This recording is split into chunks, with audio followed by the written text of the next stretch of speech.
Detroit sports media are here. We won't back down. We are Woodward Sports, Detroit's #1 sports network. What up, though, people? It's Wake Up Woodward, and you guys see it's a new backdrop. Cherry Creek Golf Course. It's a beautiful golf course, and I can't wait. Last year, if you guys remember, all of the different sports athletes, like the mascots, they were out here. I remember we had, like, Pauls. He continued to just show up in the back of the shot and just saying, hey, what up, though, people? Chat family, as always, you guys are the most important part of this thing, so go ahead and smash that like button. And today's outing today is brought to you by the Detroit Sports Media Association, and it raised money for prospective and student broadcasters, people who are looking to get to the next level. And I love what Neil said here. He said, you know what, he gets to give a check to a student today, a scholarship, to help them on their journey. Yes. But it's still not going to help them be better than Mr. Elite Neil Rule himself. So shout out to Neil Rule. Shout out to the Detroit Sports Media Association. And you know what? Let's get this thing going, because this is not just a victory show.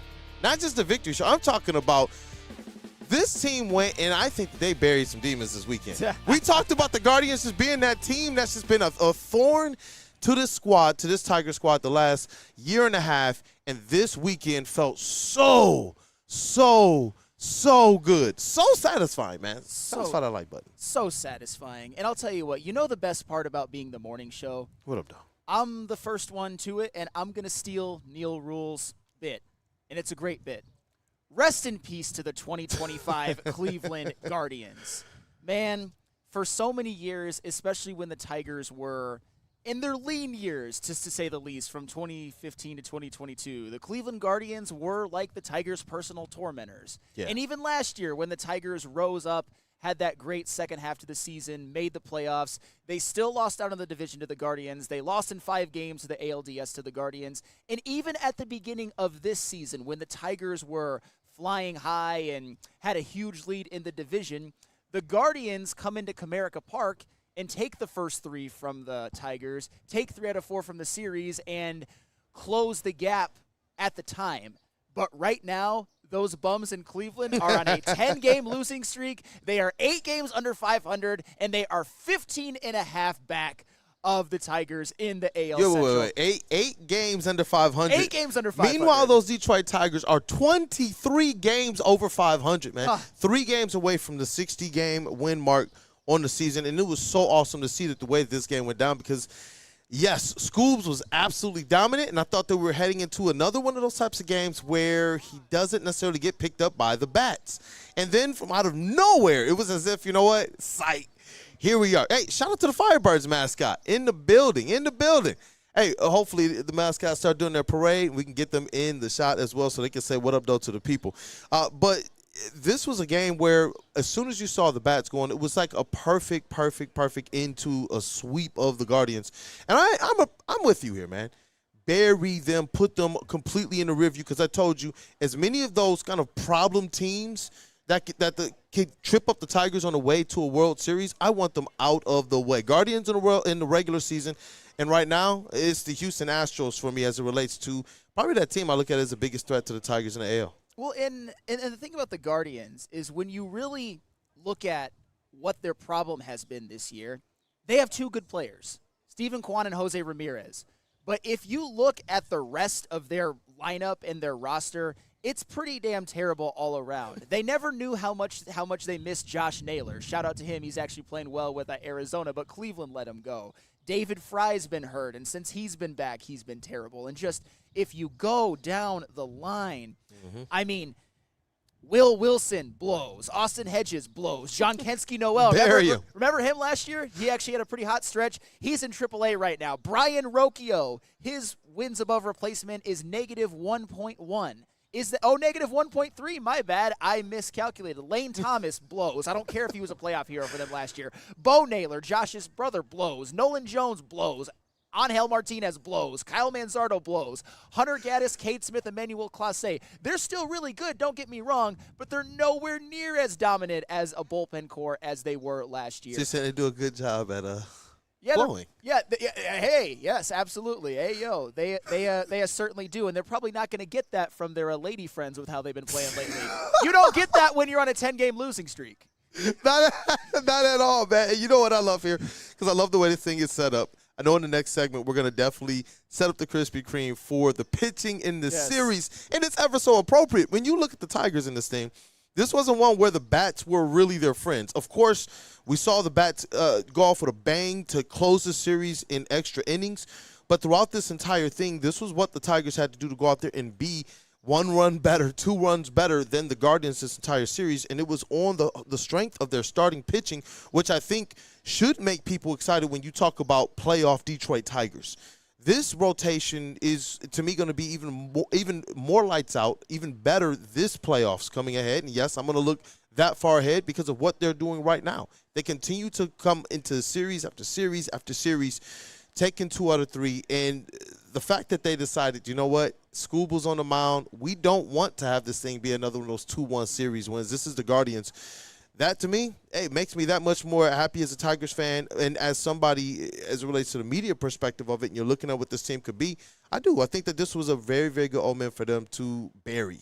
Kick the dirt on. I'm not even shoveling it. You know the best part is that the bats, besides for the 10th inning of Game 3, didn't do a whole lot.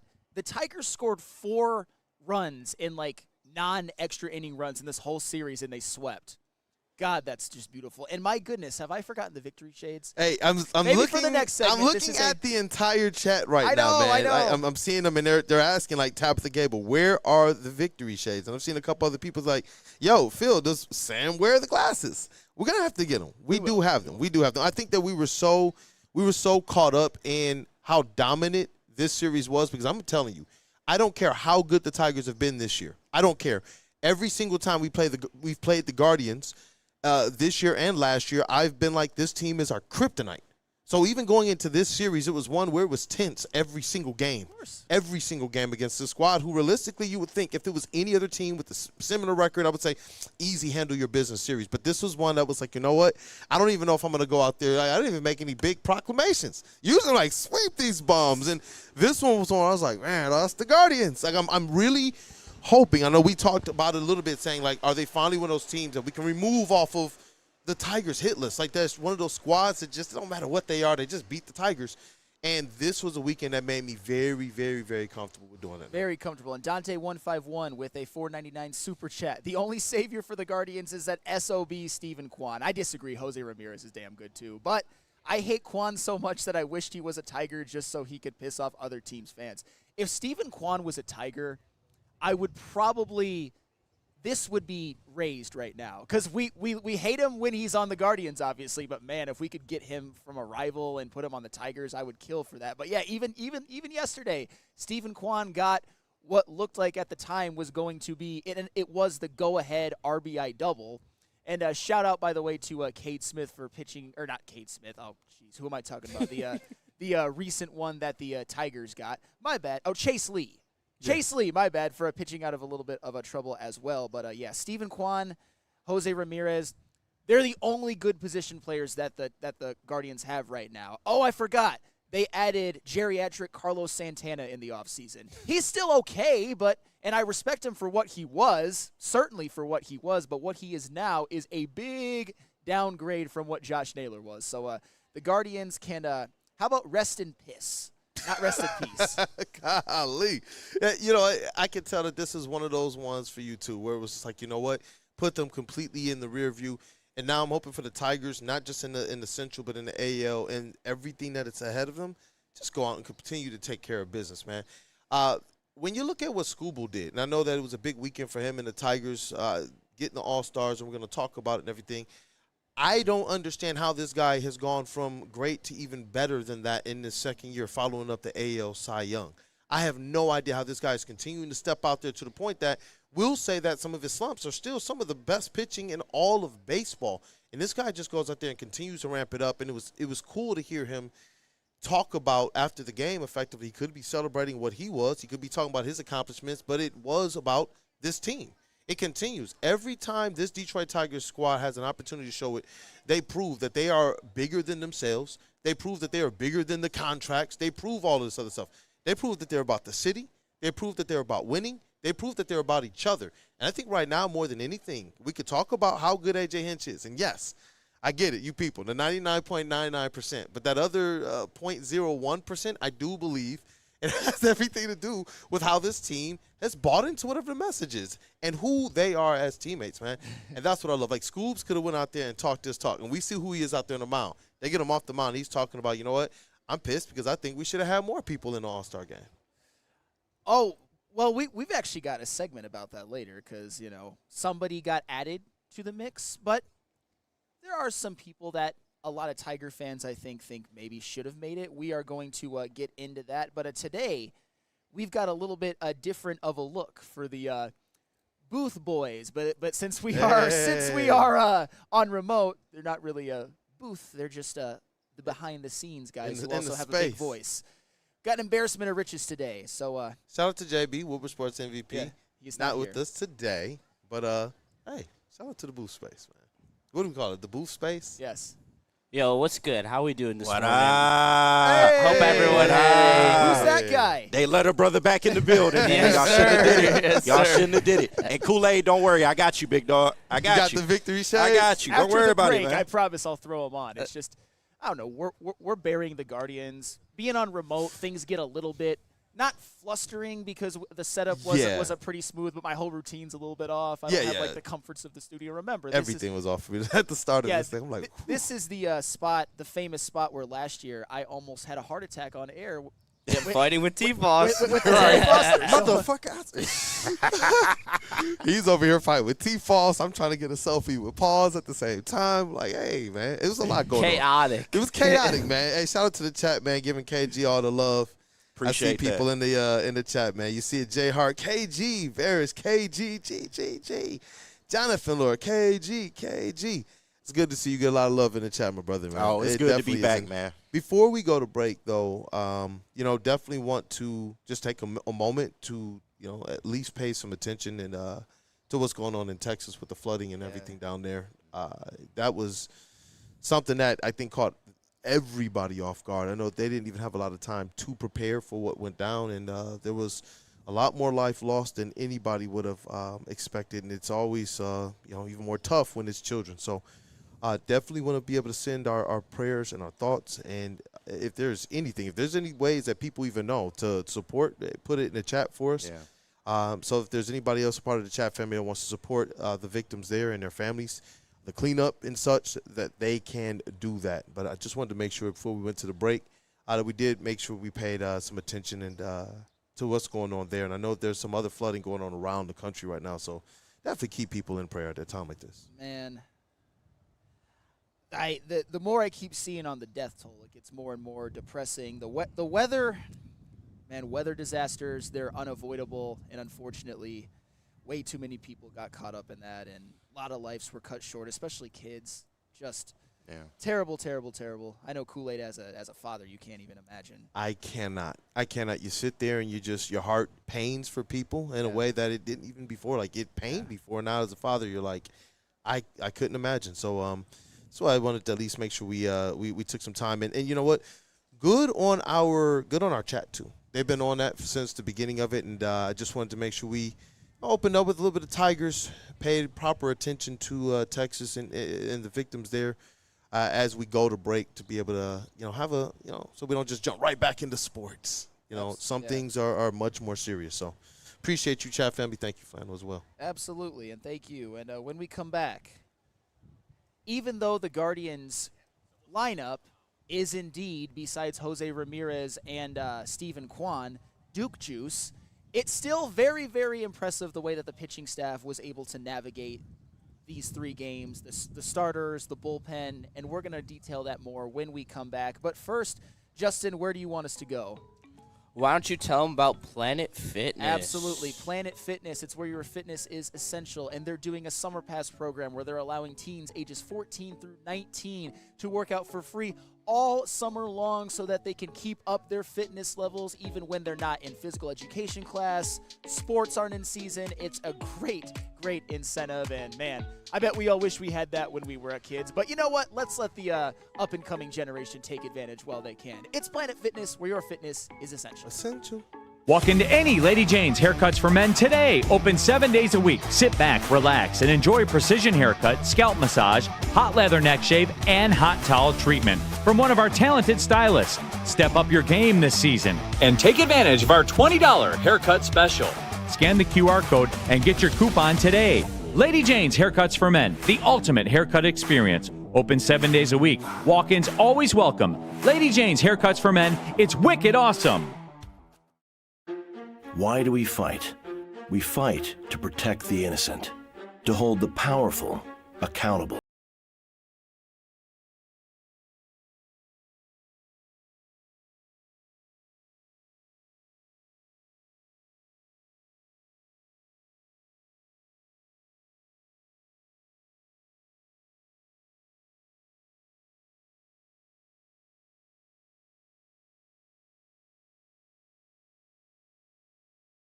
You know how some things are so good they should be world famous, but they're not?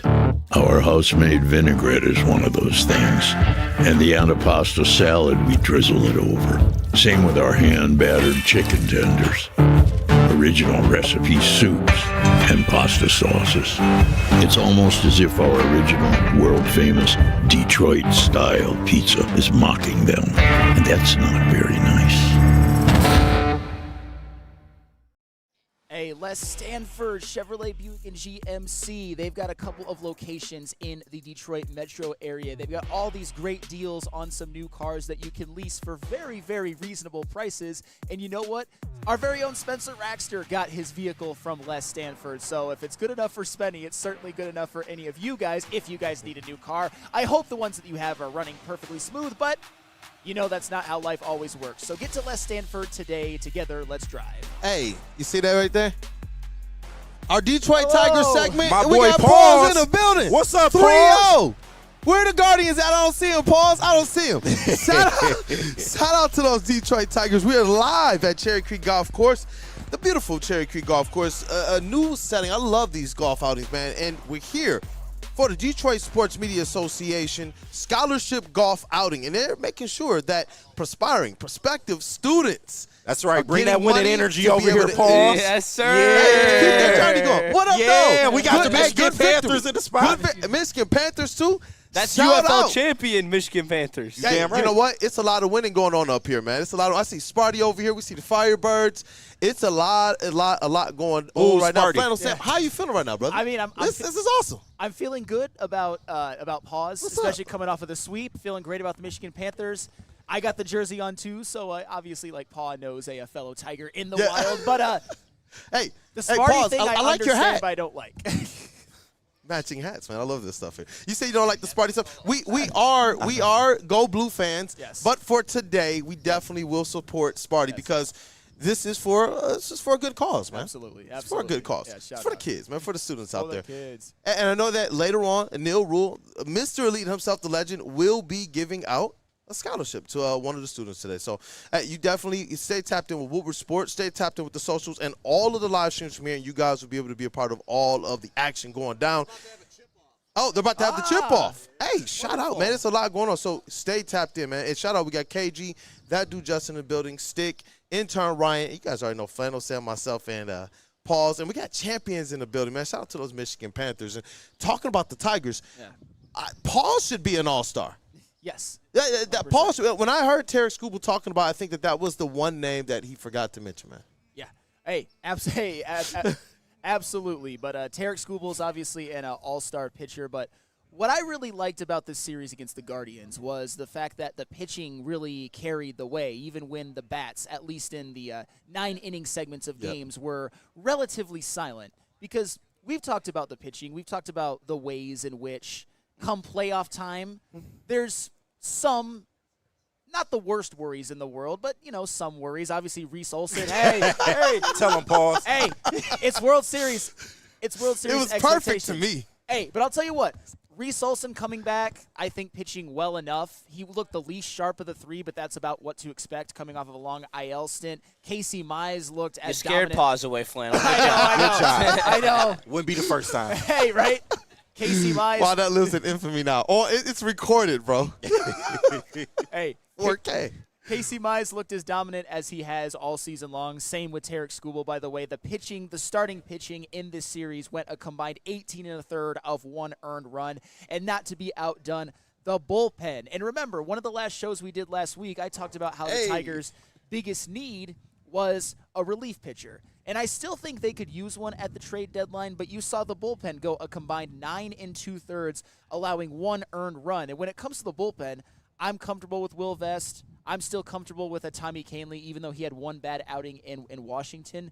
But honestly, what would do the bullpen the most good is Tyler Holton becoming the pitcher that he was last year. And in his last 7 2/3 innings, he's allowed 0 earned runs. Maybe Brant Herter regaining the form that he had last year. Hopefully Chase Lee is real and can be a big contributor coming down the stretch when it comes to playoff time. So I'm not saying that everything that ails their bullpen or even some of their starting pitching depth is fixed, but man, it was good to see dominant pitching because that's something that I think as Tiger fans we want to be able to count on come playoff time. I agree with that. It was one of the things we believed would be a strength, and so to see this team continue to win in a plethora of ways was awesome, but to see them go back to winning against a team that we wanted to see them absolutely go and sweep if at all possible and do it based off of the pitching, that to me is what's beyond encouraging. When you look at Reese, when you look at Mize, when you look at Scoobs, these are the guys that you hope it can carry you through not just playoffs, but like you said, World Series. And when you're talking about that, every time I get to the point where I'm ready to ask the question, should we be concerned about these injuries? Should we be concerned about these slumps? The Tigers just continue to go out there and find ways to just ramp it up and just act like, you know what, none of it matters. As if they just went and put the truck on even bigger wheels and just say, hey, it doesn't matter whatever is in our way. Everything's getting rolled over. It gets to the point where it's like I almost feel like the moves that they would make would almost be they're just nip and tuck. I feel like as currently constructed, the Detroit Tigers have everything they need to go out there and win a World Series as currently constructed. Everything that I've seen to this point. I want to believe that there are certain things that are going to knock them off, but where have they slowed them down? Where have the injuries slowed them down? Where have the bat going cold slowed them down? Where have the bullpen going through a rough stretch? We'll just call that slowed them down. This Tigers team has continued to go out there and find new ways to get it done. Shout out to Sparty, too. Hey, shout out to Sparty. No shout out to Sparty. That's the closest I ever been to a Sparty. I will go blue still. I will never say that again the rest of my life, but I said it there. But Broder in the chat, thank you for the Stark. Sparty's grimming y'all right now, man. Hey, it is what it is, man. Battle lines have been drawn. I was told defense doesn't matter. Parentheses, love you, Flannel. Hey, I've always been big on pitching, and I think pitching is a separate entity from defense. But hey, Broder, let me ask you this, and we'll get onto this later. If you're Mr. Defense guy, I don't want to hear a single word about how a Tiger got snubbed in favor of Julio Rodriguez because, hey, defense is the most important thing, even though he had an OPS under 700, but he is the best defensive center fielder in the American League, so be consistent, Broder, but we'll get to that more later. But shout out to pitching. I think pitching's the most important aspect of baseball. But some of you people in the chat think that being a pitcher is just as important as being like a right fielder or something. Pitching's part of defense. You people. That's where we're going, son? Well, look, man, with the pitching, though, because this is what I want to ask you, because there's got to be some place, probably some level between our 2 points, because I do want to see them go and be aggressive at this trade deadline, but I do believe if they do something minor, if they do some things just to kind of shore up depth, I do still believe this team has everything they need. How far away do you believe this Tigers team is right now? Because when I look at this squad, they go into all of their series, I like the matchups on paper with the pitching. And as you continue to see these bats evolve, to me, I'm not understanding until you get into that World Series. Houston Astros, I would tip the cap. I respect them. But we've seen the Tigers have some success against them, too. There are two specific things, and I mentioned them earlier, that make me feel a whole lot better about their, playoff prospects, no matter what they do at the trade deadline. Number one, obviously, is Reese Olson coming back healthy. And I know that he allowed some hits. He got into a little bit of trouble, allowed a home run to a Jose Ramirez. Oh, the horror. But I think overall he was fine, and he did exactly what you expected him to do coming off of the injured list. I love to see that. Have him be – I'd feel very comfortable in a playoff series, a healthy Reese Olson being the third starter. Another thing, and again, something I touched on earlier, Tyler Holton getting back to being dominant. Because we know how good Tyler Holton has been the last couple of years. Arguably the best non-closer relief pitcher in baseball. It's been a bit of a struggle for him this year, but in his last 7 2/3 innings pitched, he has allowed 0 earned runs. His ERA, thank you, Jesus, has dipped below 4. It's a beautiful, beautiful thing, and hopefully it dips below 2 soon. So I'm not saying that everything's good. They don't need to make any move at the trade deadline, but Tyler Holton and Reese Olson, it was good for my soul this weekend. I'll just say that. Definitely good for the soul. What up, though, KG? You see the and that dude Justin over there. You see the Tigers go, and for me personally, this has been one of those series where every time we face the Guardians, it feels like there's some way that we're just not separating ourselves. Even if the record is saying what it's saying, it seemed like we still get there, and it's like a cat fight with the squad. I think it's because these two teams know each other well. You're both from the Central. The Guardians have owned this thing for a while, and I don't think that it's just easy to just punch up and dust them. But the Tigers are making it look pretty easy right now. Yeah, well, Cleveland hate playing us. We hate playing Cleveland. And I was really happy about this series. I know some of the social media space was a little critical this weekend. But what the Tigers showed you is that they're still in it. They're still the team to beat in the AL Central. We finally got our lick back against the Cleveland Guardians, getting the sweep on them from when they got it on us earlier in the season. And, I think this team is right where they need to be. I do have some concerns about starting pitching going forward because, you have Tarek Skubal, best pitcher on the planet. We all know that. Casey Mize has had a hell of a year.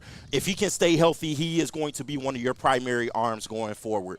But after that, you do have Reese Olson just coming back from injury. He has to stabilize, although his numbers do look good as of right now. But at a bare minimum, you got a hole in that 5th spot in your rotation. Because when you look at Jackson Jobe being out and then Jack Flaherty being an absolute wild card, we don't know. He's a loose cannon cop. We don't know what the hell we're going to get from him day to day, when he goes out there on the mound. So I would like to see the Tigers go out there and maybe get a low-end starter, maybe even a reliever. That would help their cause as well. But you can't have enough arms. And I feel like as we get down the stretch here, you're going to need that pitching now more than ever. It's been a strength for this team for the last 2 years now, and it's going to continue to be the strength. The bats will be there. I feel like we can make do with the bats as long as the pitching is there. I 100% agree with that. I just pulled up the stats.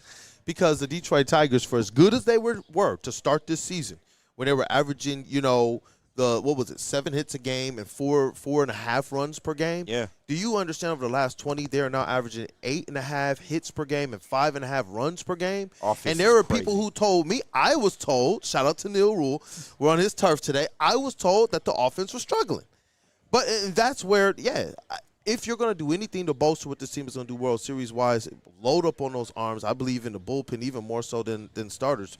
With the bats, I am very, very comfortable. I feel like as people continue to get healthy, as people go through their ups and their downs, as people go through the slumps, I do believe this team, just like last year, is going to be better positioned offensively going into the playoffs. I do. I really do. I'm looking at even like a guy like Spencer Torkelson, who I do believe still has one more nice run in him this season. And I do believe that the All-Star break is coming at a good time for a lot of those guys who aren't seeing the plate as well or as comfortably as they were for like the first 20 or 30 games of the season. This All-Star break for these teams, the players that specifically are going, I feel like for who they are as players, it's the perfect thing for them. And for all the rest of these guys that are able to nurse their injuries, they're able to, let the muscles heal a little bit, and then they're able to hit the ground running fresh in the second half of the season. I feel like there's a whole other level to the Detroit Tigers we haven't seen yet, and this team is still getting comfortable. There were new parts and pieces here. There were still some young players, some arms that we're going to depend on a little bit more now. And this team has kind of bumbled through all of this and still been the best team in all of the AL at the same time. Well, just a couple quick examples. Parker Meadows still hasn't gotten going. Yeah. And that's crazy. And don't get me wrong, I know that his sample size consists of a torridly hot second half of last year, and he might never be that again, but I suspect that he will. I love his skill set. I think that he's going to get going. And also, the American League should be very, very afraid because even though it was an impactful hit, the Tigers got a sweep in a series where Riley Green was like 1 for 15 or whatever. It doesn't matter. His one. That's what I'm saying. His one was great. His one was great though. His one was great. That's what I'm trying Trey to. Sweeney was the freaking hero. Baseball's weird. Where he's man. been at. 162 games creates a lot of variables and a lot of a randomness. But how is a team, this squad that had what we thought to be some glaring holes that they had to be able to get filled for them to be able to really, we thought, take the next step. Win 91 games, win 88 games, take that next step. This squad has found a way to, like, fickle-proof their season up to this point. And it's like baseball can be fickle for the individual players and such, but this team has found a way and this organization has found a way that it just doesn't matter that much to what they're trying to do this season. No, it has not. And when you're a great team, or at least a great regular season, which the Tigers have undoubtedly been, best record in the American League, you get a hefty representation on the All-Star team, and we're going to talk about that a little bit more when we get back, because we already know the three that are starting as positional players. We talked about that last week. We can rack that a bit with a KG here, but as we all knew was going to happen, Tarek Skubal joined them on the All-Star team, and I just want to also give a little bit of love to Tarek Skubal individually and the season that he's having. But Justin, where do we got to go? We got to go to Caesars. Caesars. You know what? I will do that one. Caesars Sportsbook. It is the best sportsbook around. You can make all kinds of great bets. You can use a promo code, maybe get even like some bets with no risk bets whatsoever. And you know what? Gambling is such a big part of sports culture right now. Why not use Caesars for all of your gambling needs? It's Caesars Sportsbook. Why do we fight? We fight to protect the innocent, to hold the powerful accountable.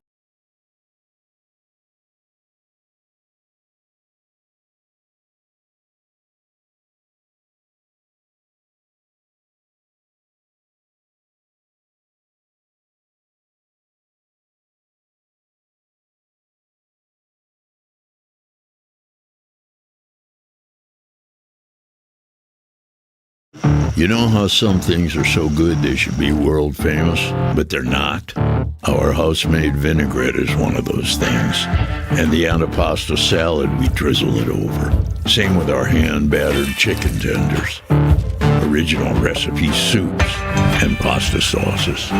It's almost as if our original, world-famous Detroit-style pizza is mocking them. And that's not very nice.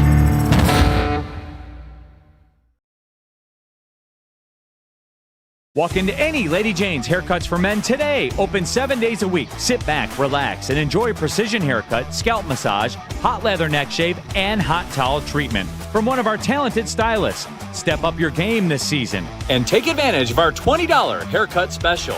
Scan the QR code and get your coupon today. Lady Jane's Haircuts for Men, the ultimate haircut experience. Open 7 days a week. Walk-ins always welcome. Lady Jane's Haircuts for Men. It's wicked awesome. It's part beauty, part beast. It's for those who dare to be different, for those who want to stand out, and for those who are built for more. The all-new Ineos Grenadier combines strength and style for an unmatched driving experience. Sold exclusively at Feldman Ineos of Waterford.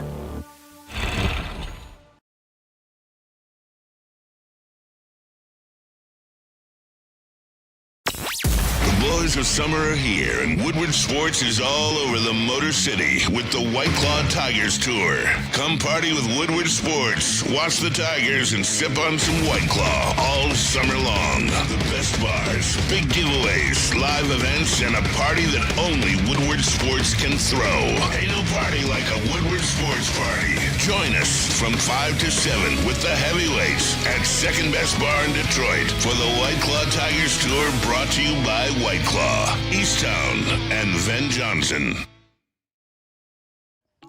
Guys, we like simple, we like uncomplicated. Like Tarek Skubal, he wanted more Tigers in the All-Star game. It was right there for them. But where you can go and make sure to have it your way, uncomplicated, simple, it's Lady Jane's Haircuts for Men. All you guys got to do is walk in anytime. Sunday through Saturday, every day of the week, 10 to 8. It's wicked awesome. Lady Jane's Haircuts for Men. And attention, sports fans. That's all of you beautiful people out there. You guys don't want to miss out on Dr. Jeff Pierce and his Medical Sports Injury Insider every Tuesday and every Thursday. Tuesday on Big D Energy, every Thursday on Ermanni and Edwards, where he's offering you top-notch injury advice. You guys, you want to trust a guy that D-Mac does. I saw D-Mac around here somewhere as well, so shout out to him. It's Dr. Jeff Pierce, MichiganSportsAndSpine.com. Tap in. Hey, and we are back. The beautiful Cherry Creek Golf Course for the Detroit Sports Media Association Scholarship Golf Outing. We got the mascots here. We got the golfers here. I know that the Uncle Ray's chip competition is about to go on as well. I heard Neil back there. He was absolutely hyping it up. Neil's a professional, man. He's a pro. He live for shit like this. He's elite at this type of stuff, man. So shout out to him. Shout out to everything that they're doing for not just students and helping them pay for college, which is not necessarily the cheapest, but also helping them be able to take the next steps in their dreams towards broadcast journalism. That's a pretty awesome thing. And when it was cool, especially during the Grand Prix, to see them be able to do another scholarship outing, scholarship giveaway, and we got to meet. I know the winner of that competition came in studio. Were you around during that time? Yeah, I was. I don't remember his name, but shout out to Bobby Keys and Big Fish for also putting this all together. They really do a great job at the DMSA and really make sure that they help students. They helped me as well, so shout out to them. They are a great group that help young journalists achieve their dreams. Yeah, they looked out as well at the Detroit Grand Prix, man. That was pretty awesome, and it was cool to see because I know that was one of the people, Bobby, who's really helped and mentored you along the way over your first couple years to get interviews down at the Grand Prix. But it's a beautiful day. We're definitely glad you guys are tapped in. It's a lot of winning going on here, not just amongst our sports teams, but you see also in the community and amongst our media too. So definitely, whenever you guys get opportunity to be able to support the Detroit Sports Media Association, you do see that it is going towards really, really good causes and the next generation of Detroit and Michigan media. But we got to get back to the Detroit Tigers. We talk about a lot of winning. It's not just what they're doing on the field, in the division, in the league, but it's also when you talk about all-stars. We knew Tarek Skubal was going to be that guy. And the Detroit Tigers with 4 all-stars, man. He joined them. And Scoobs was a little perturbed at the fact that they didn't get more. Like, should the rich be even more greedy? And you know what? If you're Scoobs, you can have whatever you want, brother. More on that in a second, or probably next segment, because I actually dove in on that. I think I have a pretty fair assessment of that. But Tarek Skubal, man, we saw what he did yesterday. 7 innings, no earned runs, 10 strikeouts, no walks. Are you kidding me? Best pitcher on the planet. Unhittable. Unhittable. On a heater, when you include last year, that is just – it's prime Kershaw in. It's like that type of – It's better than prime Kershaw. Maybe.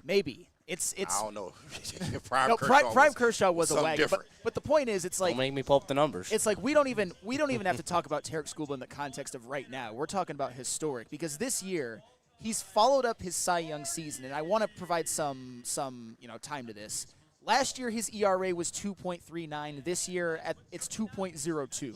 His WHIP last year was .92. This year it's an obscene .81. And to top it all off, last year his strikeouts to walk ratio was a very, very good 6.5 to 1. This year, it's an alien, outer space, intergalactic 10.6 to 1 strikeouts to walk ratio. The man has followed up a Cy Young season, and he's been even better than before. He's the man. He's the best pitcher on planet Earth, and he's ours. That's absolutely insane. For now. Right. Get it done. For now. Get it done. Asterisk. Get it done. I get it. I know that some people and what they try to say about how impactful is one pitcher really, especially when you're going to pay them that much. I say very impactful when it's a guy like Tarek Skubal. We've seen how much a top of the line pitcher like that can really set the tone for all of your other pitchers in your bullpen and for an entire series. You go in and you shut down an entire lineup the way that Tarek Skubal does. And what is that doing to the rest of the lineup of these games after? I think that it sets things up well. And when you have a pitcher like Tarek Skubal, who you're not going to get too many people who is as good as him, but a guy like him, the way that he studies the game, the way that he's able to find the weak spots of the pitchers and such, I do believe that the intrinsic value, I don't know, we don't talk about this much in baseball. We talk about it in basketball, we talk about it in football, we talk about it in hockey. The intrinsic value that Tarek Skubal brings to the game, I do believe that is just that is not as impactful as what he's doing on the field, but I do believe that this is something that it can't go unnoticed. We got some young pitchers that we're going to rely on. We got some pitchers who have been up and down that we're going to rely on, and who Scoobs has been as this kind of unsolved pitcher right now, while still being able to figure out what these batters out there effectively where to attack them best. I like this combination of having them here.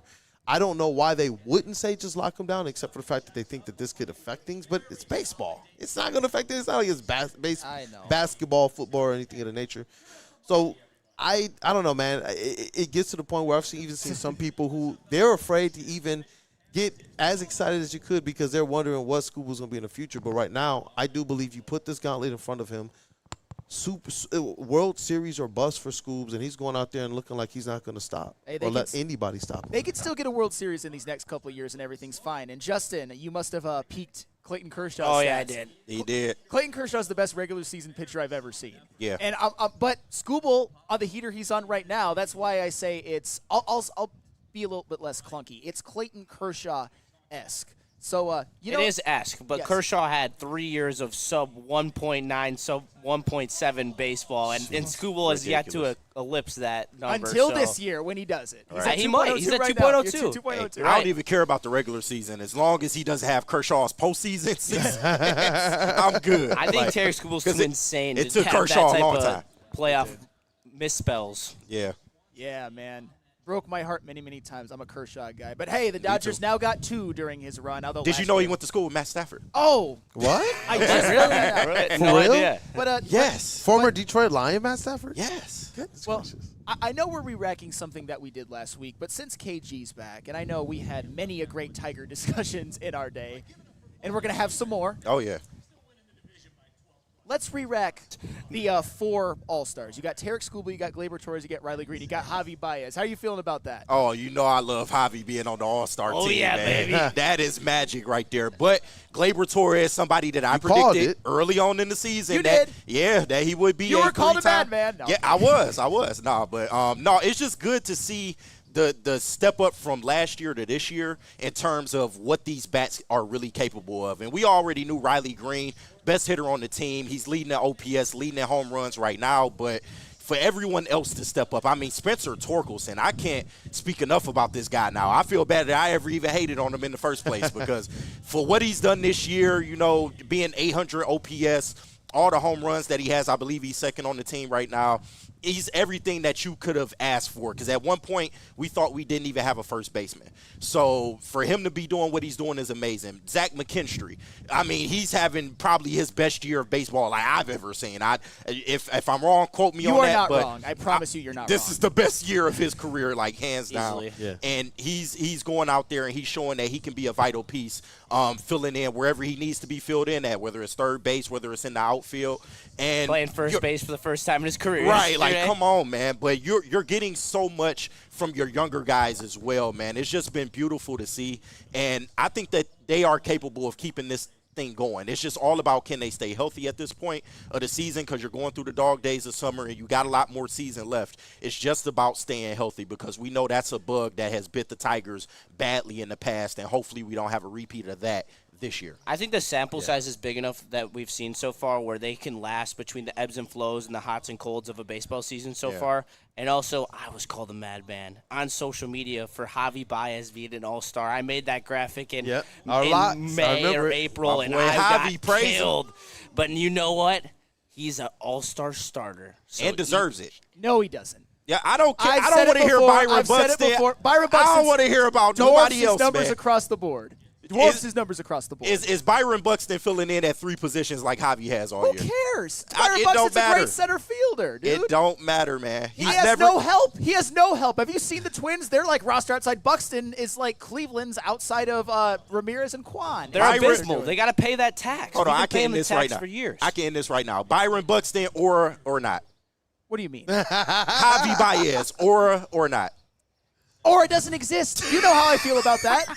Then how did he get in to the All-Star game? I don't know. I'm gonna find this. Carried. Let me be serious. I ain't never know. You know I hate to hate on the brother, but Byron Buxton has no aura about him. Byron come on, Buxton's bro. got an OPS of like 860. Guys, Javi Baez. What did they say about Cade? Oh, it's because nobody else on the team. Somebody has to. Yeah, That's what they said about Cade rookie year. Guys, Javi Baez has had a great year based Great. on expectations. One of the greatest comebacks ever. I still don't think he deserves to be an all-star starter. Worst player in baseball to all-star the next year. What are we talking about? That turnaround is crazy. And I think that you're onto something, though. When we talk about the Detroit Tigers and the fact that they've been able to overcome everything, anything you throw at them, what's one of the ways they've been able to do it? Injuries and such, slumps and such. You know what? Let this guy just go and have 2 days off. It's because they do got players like Javi Baez who's choosing to buy into whatever the team's asked him to do. You look across this thing, it's versatility. It's players playing in positions we didn't know if they would even be that good at or be that serviceable at when we're talking about a team that's supposed to win a World Series. So I do wonder when you're looking at this team and you're trying to figure out what's making this team go in a way that not a lot of people expected, is it because of the contributions of a guy like Javi Baez in a versatile amount of ways that's helping to contribute to keep this team afloat? So whether it's big names on the injury list, whether it's big names slumping, you're still seeing guys that are going out there and stepping into multiple lanes or doing whatever their coach is asking them to do. And they're going out there and doing it at a high clip. I wasn't expecting Javi Baez to go out there and look as good and as efficient as he has at all the different positions that he's played this season. No, and yeah, like I said, Javi Baez has been great, especially given the expectation. I mean, he's been Superman given the expectations that were placed on him. What up though with a Detroit Gunny asked this. Sam, you said Javi doesn't deserve to be an all-star starter, but does he deserve to be an all-star period? See, and Don't you do it. I know these are different leagues. Don't you do it. We are living in a universe where Javi Baez is an all-star starter in the American League, and Juan Soto and Seiya Suzuki don't even make it at all in the National League. That's a disgrace. That is an MFing disgrace. I mean, you can't even compare it, though. They're two different leagues. I understand that. It's not like Javi got in over Juan Soto or got in over Seiya Suzuki. You guys probably think he would. He should get in over those guys. Oh, hell no. He should not get in over Juan Soto. I know, but let's be for real here. I'm going to get told in this chat by living, breathing human beings, Juan Soto's having a bad year. You must have missed the last 2 months where he's heated up and now is an OPS over 900. He's the best hitter in baseball right now. He is one of the best. He's literally the modern-day Ted Williams. The way he gets on base, the way he hits with power, he should be an all-star. And Seiya Suzuki leads all of freaking baseball in RBIs. And Javi Baez has a 761 OPS, and he gets to start. Does he have aura? But that's honestly, it's also because of the recent change of format where every single team has to get a player in the All-Star game. Well, that's bullshit. Get that Kyle Stowers off the All-Star game. Get whoever the F is in for the Colorado Rockies off the All-Star game.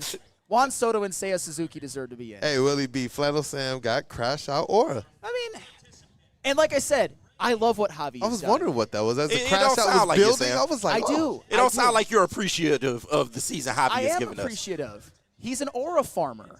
That's what he is. You're admitting it. So you're admitting it. Right. Well, to the plebes. To the plebes. I am a willing plebe. I thought it was plebs. Okay, maybe How long plebs. you stay up right in that one? I'm a willing Javi pleb.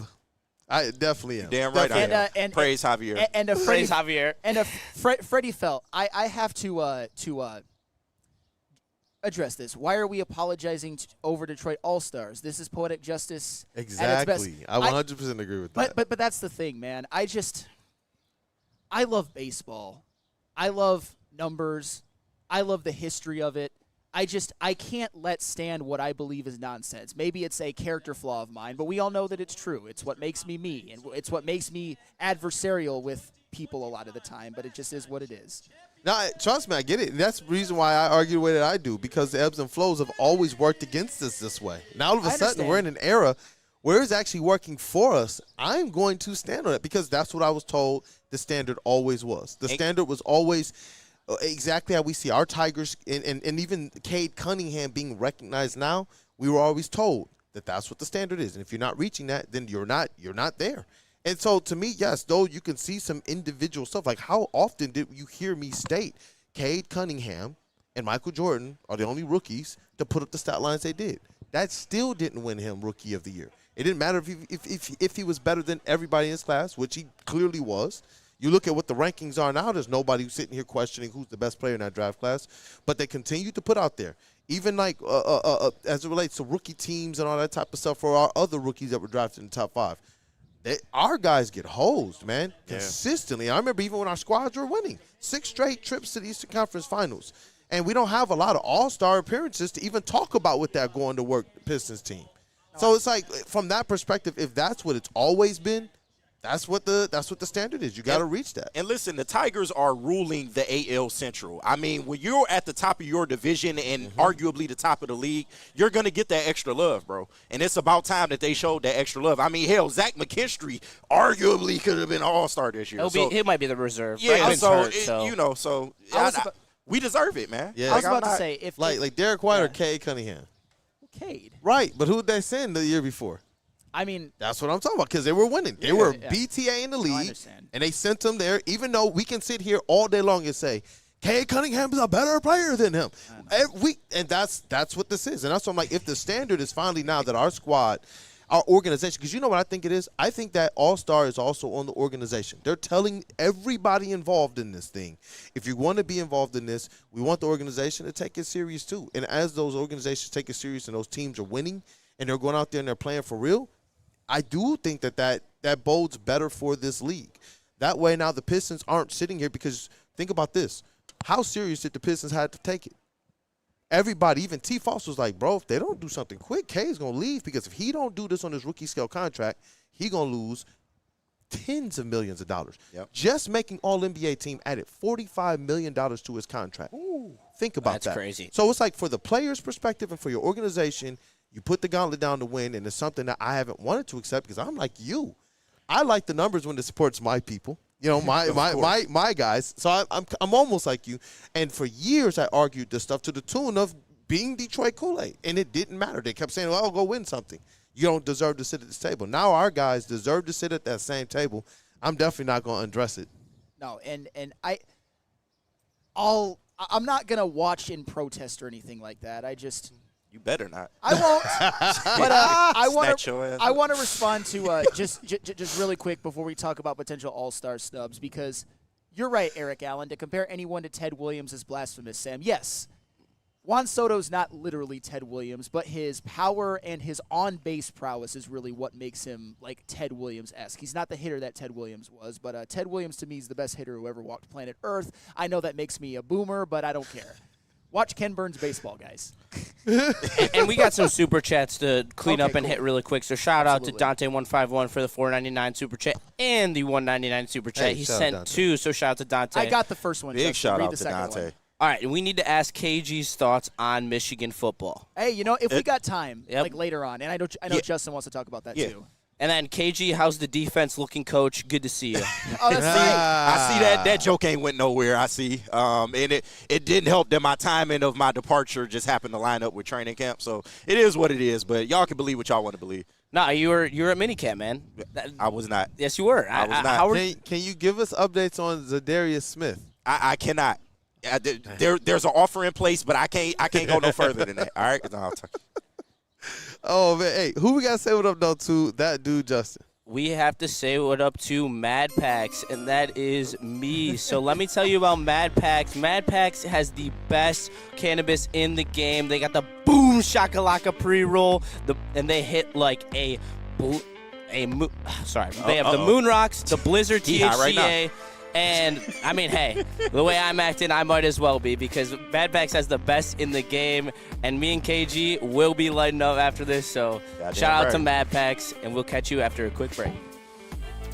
Detroit has the best sports fans in the world. That's why they deserve the best sports coverage in the world. We are the Woodward Sports Network. The bad boys of Detroit sports media are here. We won't back down. We are Woodward Sports, Detroit's #1 sports network.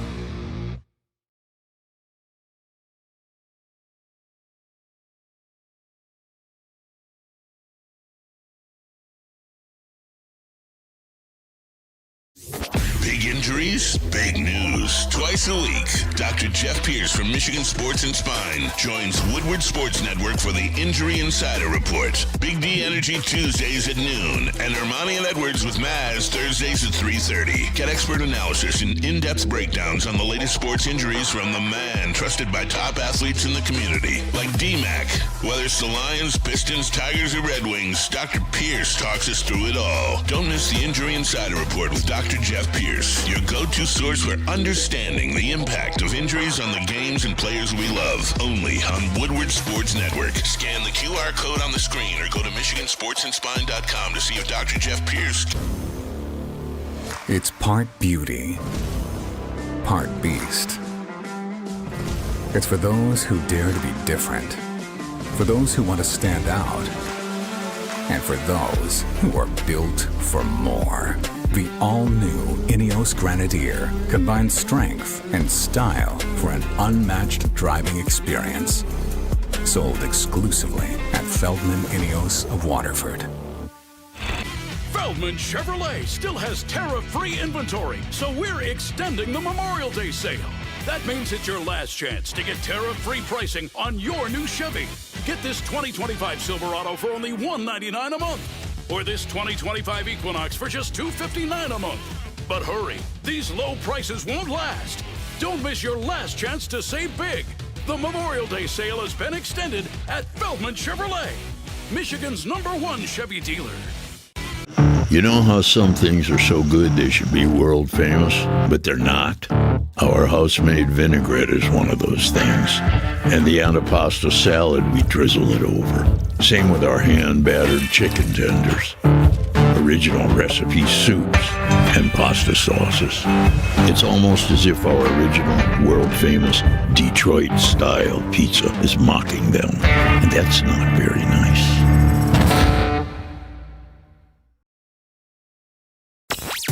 Boys of summer are here, and Woodward Sports is all over the Motor City with the White Claw Tigers Tour. Come party with Woodward Sports, watch the Tigers, and sip on some White Claw all summer long. The best bars, big giveaways, live events, and a party that only Woodward Sports can throw. Ain't no party like a Woodward Sports party. Join us from 5 to 7 with the heavyweights at Second Best Bar in Detroit for the White Claw Tigers Tour, brought to you by White Claw, Easttown, and Van Johnson.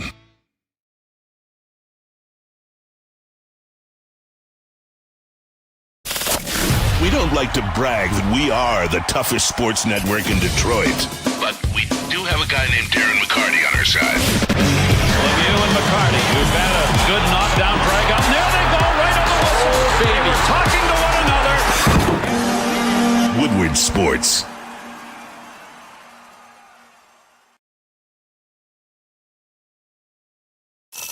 Most talked about Detroit media by other Detroit media, and we love it. It's the Woodward Sports Network.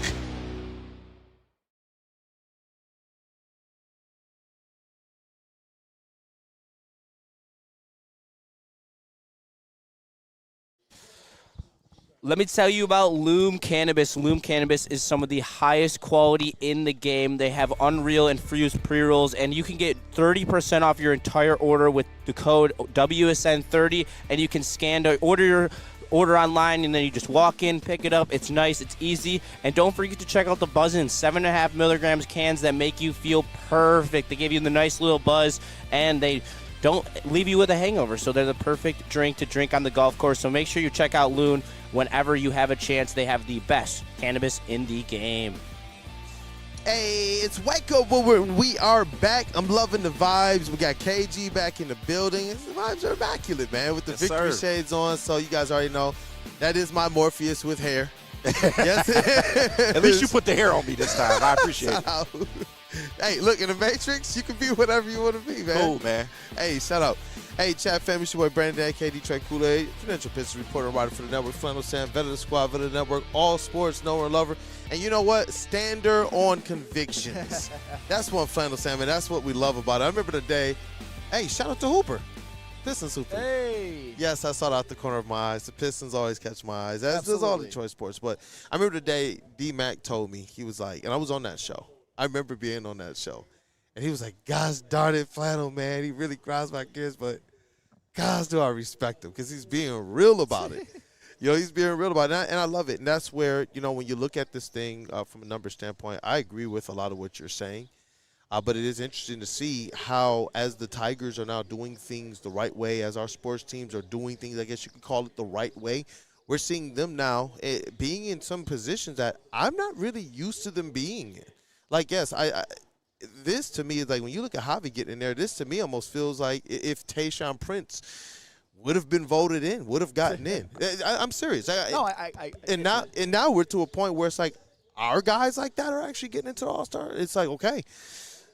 Let's rock, man, and I love it because I think it's more akin of what Detroit sports is at this current moment. And I do believe when you hear this notion of small market, I've always thought that that's been kind of an underestimation of exactly how impactful and how powerful the fans of Detroit actually are. If you want me to kumbaya on something with Javi Baez, one, I'm not mad at Tiger fans for supporting their guy. I get it. And also, if you want to say Javi Baez is the Tayshaun Prince of this team, I actually think that's pretty accurate. Because when I keep thinking about it, it's like if he would have been voted in, and I know there's even some people out there, and there's some people out there who feel like, hey, put all of them up to the rafters, and some people believe, no, let it be something that is very, very special to that era that the top of the top, the leaders of the leaders are getting their due. But when I look at what Javi's doing, he is this versatile person who has gone on and revived the bat. I don't even understand where you begin with the Javi Baez, but it's awesome to see the response from people out there for one of our guys. From a purist standpoint, I don't think there's anybody who understands and knows Slano Sam who's like, nah, he's just saying this just to be saying this. But from a standpoint of this guy effectively, to me, symbolizing the resurgence of the Detroit Tigers, because it's been pretty bad and pretty directionless for a while. And now, out of nowhere, it's like we have direction. It's like things that we didn't even believe were going to work are now working. And everybody that's in the trenches at this current time, I have faith that these people are like championship level. And I do believe that. I wonder how much of their belief and their insight into who Javi Baez could be on this team, I wonder how much of a difference that played for a guy like Javi. Now you see him doing whatever they ask him to do. Usually, with superstars and with the egos and things of that nature, you would generally see those guys, they want to be able to put things more in the ways that probably cater to them. But we've seen him come here and just do really everything that he's asked to do this season. Everything that he's been asked to do this season without a shadow of a doubt. But speaking of all-stars, obviously we had the discussion about who's in, but we also have to inevitably talk about who we think could be slumps. I'll just give you a list of some people who did not make it. Tommy Kahnle nor Will Vest made it. My bad for saying Tommy Kahnle was a lock earlier. My bad. I will take the fall for that one. Zach McKinstry didn't make it. Spencer Torkelson didn't make it. And Dylan Dingler did not make it. The Tigers only got 4. And I say only. 4 is still fantastic representation. But some of those guys that we didn't think we thought might make it did not. There's still time for reserve spots if somebody gets hurt or when it comes to pitchers, although it's a little different for a reliever. I think they're going to find a way to just sneak McKinstry in there. You think so? I just keep feeling like it. I mean, you even got Scoobs and some of these other people. I'm hearing national media even talk about this guy's resume is crazy. And he's the one, if there's one, I feel like they're going to find some way to just sneak him into this game or into this weekend. But you're right. When you look at this team, it's awesome that we're able to look at this All-Star weekend and see 4 Tigers, which is double the amount that they had last year, and it is indicative of what we see them doing this year, how good they are. But I almost feel like more so than any other year, we're able to sit here and say, but we do got some Tigers All-Stars, like our All-Stars, like my Tigers. And that's where I do tip the cap to people like Dylan Dingler, who, I was bullish on who he could be. There were some things that I liked about him early on, and you look at a person taking advantage of his opportunities, that's a guy that's definitely doing it. You look at Zach McKinstry, who I believe should be on this All-Star team. Tommy Kahnle, you look at Spencer Torkelson, someone who I thought maybe he has one last run in him just before this All-Star. Maybe he shows some power. And I do still have high hopes for him being able to do that on the second half of the season, which we saw him pick it up last year. He seems to be a guy, when you kind of look at his career, that he's had a little bit more success in the second half or post-All-Star break. I'm looking forward to him getting back to that. But ultimately, just because those guys did make the All-Star, I still believe that they deserve so much credit for how this season has gone, because do we get 4 All-Stars without the contributions of some of the guys who aren't making All-Stars? No, and they're always going to be remembered, and they're going to be big contributors to the second half. And I'm glad you mentioned Zach McKinstry, because to me, I'm not pounding the table that Zach McKinstry had to make it. However, there is one guy who is on the AL All-Star team, at least in the reserves, who I do not think should make it. And believe it or not, I know who you think I'm going to say, because I know people thought I was going to blow a gasket when I saw Jazz Chisholm. However, Jazz Chisholm is having a great year. He's missed. I know. He's missed too many games for my liking, but he is legitimately having a great year. The man who I think Zach McKinstry should replace. This is not turning into a Zach McKinstry should be in over Javi Baez, is it? No, because he was fan voted in. Look at KG. Zach McKinstry should be in over Julio Rodriguez to me, because I know that Julio Rodriguez gets a big bump because he is, by all metrics, the best defensive center fielder in the American League. However, and I know this is I'm just going to boil it down to being as simplistic as possible. He's not hitting this year. His OPS starts with a 6. You should not be allowed to have an OPS start with a 6 and be an all-star. And maybe that's just something I'm a stickler about, but I would put Zach McKinstry above Julio Rodriguez, because Zach McKinstry, the season that he's having, his OPS is 812. He's near the top of the American League when it comes to triples. His on-base percentage is higher. His batting average is higher. And Julio Rodriguez's power numbers are a little bit better, but not by much. He's not really, like I said, he's not doing a whole lot with the bat this year. So to me, Zach McKinstry, at least as an offensive player, has been a much more efficient player than Julio Rodriguez. So to me, take Julio Rodriguez out, put Zach McKinstry in, and I'm happy. Hey, definitely. And it's awesome to hear you on this side of it, man, putting on the cape for our Detroit Tigers. And you know what? You keep it 100. If your standard is your standard, I love when it also aligns with how it helps these Detroit Tigers get in, because we're going to have some people who are definitely worthy. And my thing is this. You go one more year of the Detroit Tigers putting BTA into the AL, and I don't believe we're even having these types of conversations. I think it's going to look so unfair. We're going to say, yo, Detroit gets this type of treatment? I do believe it's because in this era, especially with how well Detroit fans travel and how much we tap into our sports, because we are absolute sickos, I do believe that it's going to behoove these sports teams to continue to put Detroit athletes in the spotlight. As long as we're winning, these guys are likable guys. You see that. You look at a person like a Javi Baez getting into this All-Star game, and it's not just what he did on the field, but it's also who this guy is to the fans. And now we see Detroit sports in general. They got some pretty likable guys, man, across the spectrum. I don't think that this is kind of the last of us seeing the Tigers being or Detroit sports teams being some of the more favored around some of these All-Star and Pro Bowl and All-NBA and All-Star type teams. Yeah, and I see Dad with Tourette's. Julio has a 3.4 WAR. Stop it. It's because of his defense. And like I said, if you value defense and you value that more than I do, I can see why Julio Rodriguez got in. I just personally disagree, and this piggybacks with something that Broder said. I thought George Springer got snubbed. Me, personally, as Flannel Sam evaluating baseball, I'd put George Springer in above even Zach McKinstry. However, and Broder, I know you know this because I know you know defense. George Springer didn't get in because he is actually a morbid defender. I still think he has a ton of value on the field because he's just been hitting the piss out of the ball lately and has had an amazing year offensively. But I think his lack of he's not unplayable, because I don't think anybody who can catch routine fly balls is unplayable in the outfield, but his defense has been morbid, at least by the numbers. So I think George Springer should be in, but I think I'm seeing pathways to why people are and aren't in, and sometimes you just got to accept that. Yep, definitely. I see Mark here in the chat. Just pay a little attention there. Am I a homer for saying Torque, Mize, Vest, and McKinstry should have made it? LOL. Yes, and you're a very good homer. That's what we're supposed to do. If we don't say it, if we don't raise the fuss for our guys, if we're not out there doing the campaigns, then I do believe it allows some of these national media people to just say, oh, Detroit's an afterthought. But the more we continue to raise our voice, I do believe, and the more we make our presence felt on socials and such, I do believe that makes a difference. Well, and this is where I had to come to grips with reality of that because, and I'm not trying to say like.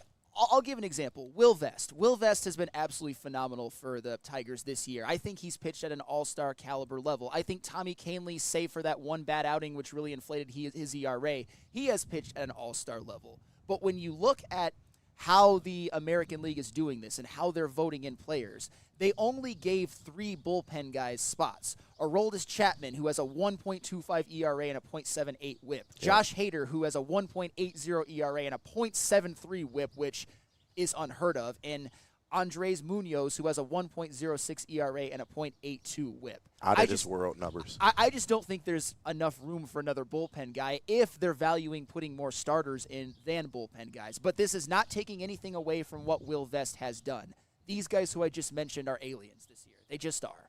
Yep, definitely. And I see you there. A-Diz 411, McGonigal, Max Clark, Josu Braceno got promoted to AA. Yes, sir. Hey, I saw that, and people got pretty excited about what that means for what it could mean for the future of the should. I mean, it's a borderline fast track. Yeah, so. They should be here next year, all of them. Sheesh. Yeah. Hey, man, these Detroit Tigers are going to fast enter first world problems. Yeah. We talk about a squad probably that why already they has won't a lot sign of Glaber. I mean, that's the thing because I mean, and we're gonna have this discussion many times later on because all I care about right now is what Glaber is providing us this year. But he is on a 1-year contract, and I do wonder if Scott Harris feels like the reinforcements are coming in AAA because the Tigers are in a very enviable position where they're the best team in the American League and their farm system is stacked, especially with positional players. Best farm system in the MLB. With pitchers, not as much, but definitely without a shadow of a doubt, the best positional player farm system in baseball. Five of the top 100 prospects, according to MLB, are Tigers positional players, and that doesn't even include Hao-Yu Lee. Didn't see Avila doing that. Hey, that's facts. That is an absolute fact. And I was going to say, I see Weezy D313. He says, Mize and Torque, he got rolled off as busts. MLB wasn't going to let them in. This ain't L.A. Well, and here's where I don't think it's necessarily that simple because Casey Mize, he's going to get dinged a little bit for that short IL stint. 100%. I don't necessarily think that it's right. I think Casey Mize has been an all-star caliber pitcher, but, you know, I'm not necessarily mad. And when it comes to Spencer Torkelson, I feel like his average is too low. Like, if he had a higher average, he'd be in. And here's like Torque. Yeah. And here's the thing. You saw that the American League, they only wanted to carry one backup first baseman. Yep. And whether you like it or not, Jonathan Aranda deserved that spot over Torque. I know his power numbers aren't what Torque's are, but he's top 5 in the American League in batting average and second to some guy you might have heard of named Aaron Judge in on-base percentage. So if you were to take a third first baseman, let me just say this.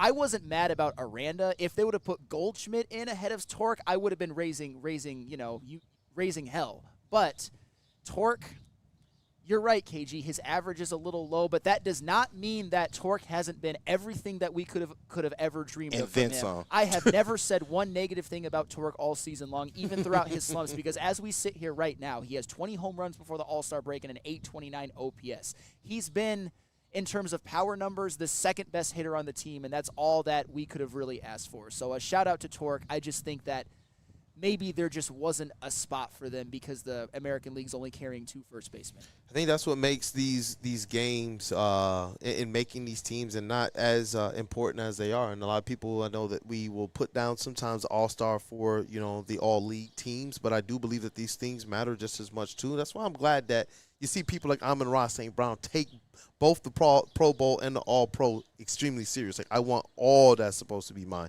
especially when you know that you're putting on a show for the fans, and not just your fans, but all fans everywhere. There's going to be all baseball fans with eyes on this game, and they're going to be able to see that old English D out there. They're going to be able to see our players. They're going to be able to hear about our stories. I do believe that type of stuff makes differences, especially when you talk about large market. I never understood that small market team. Do you know how many freaking people are here? Yeah. Especially when I was younger, Detroit was one of the biggest cities in all of America. And it never really rung true with me. Now all of a sudden you see where in this age where we're able to control a little bit more of our communication, how small are we now?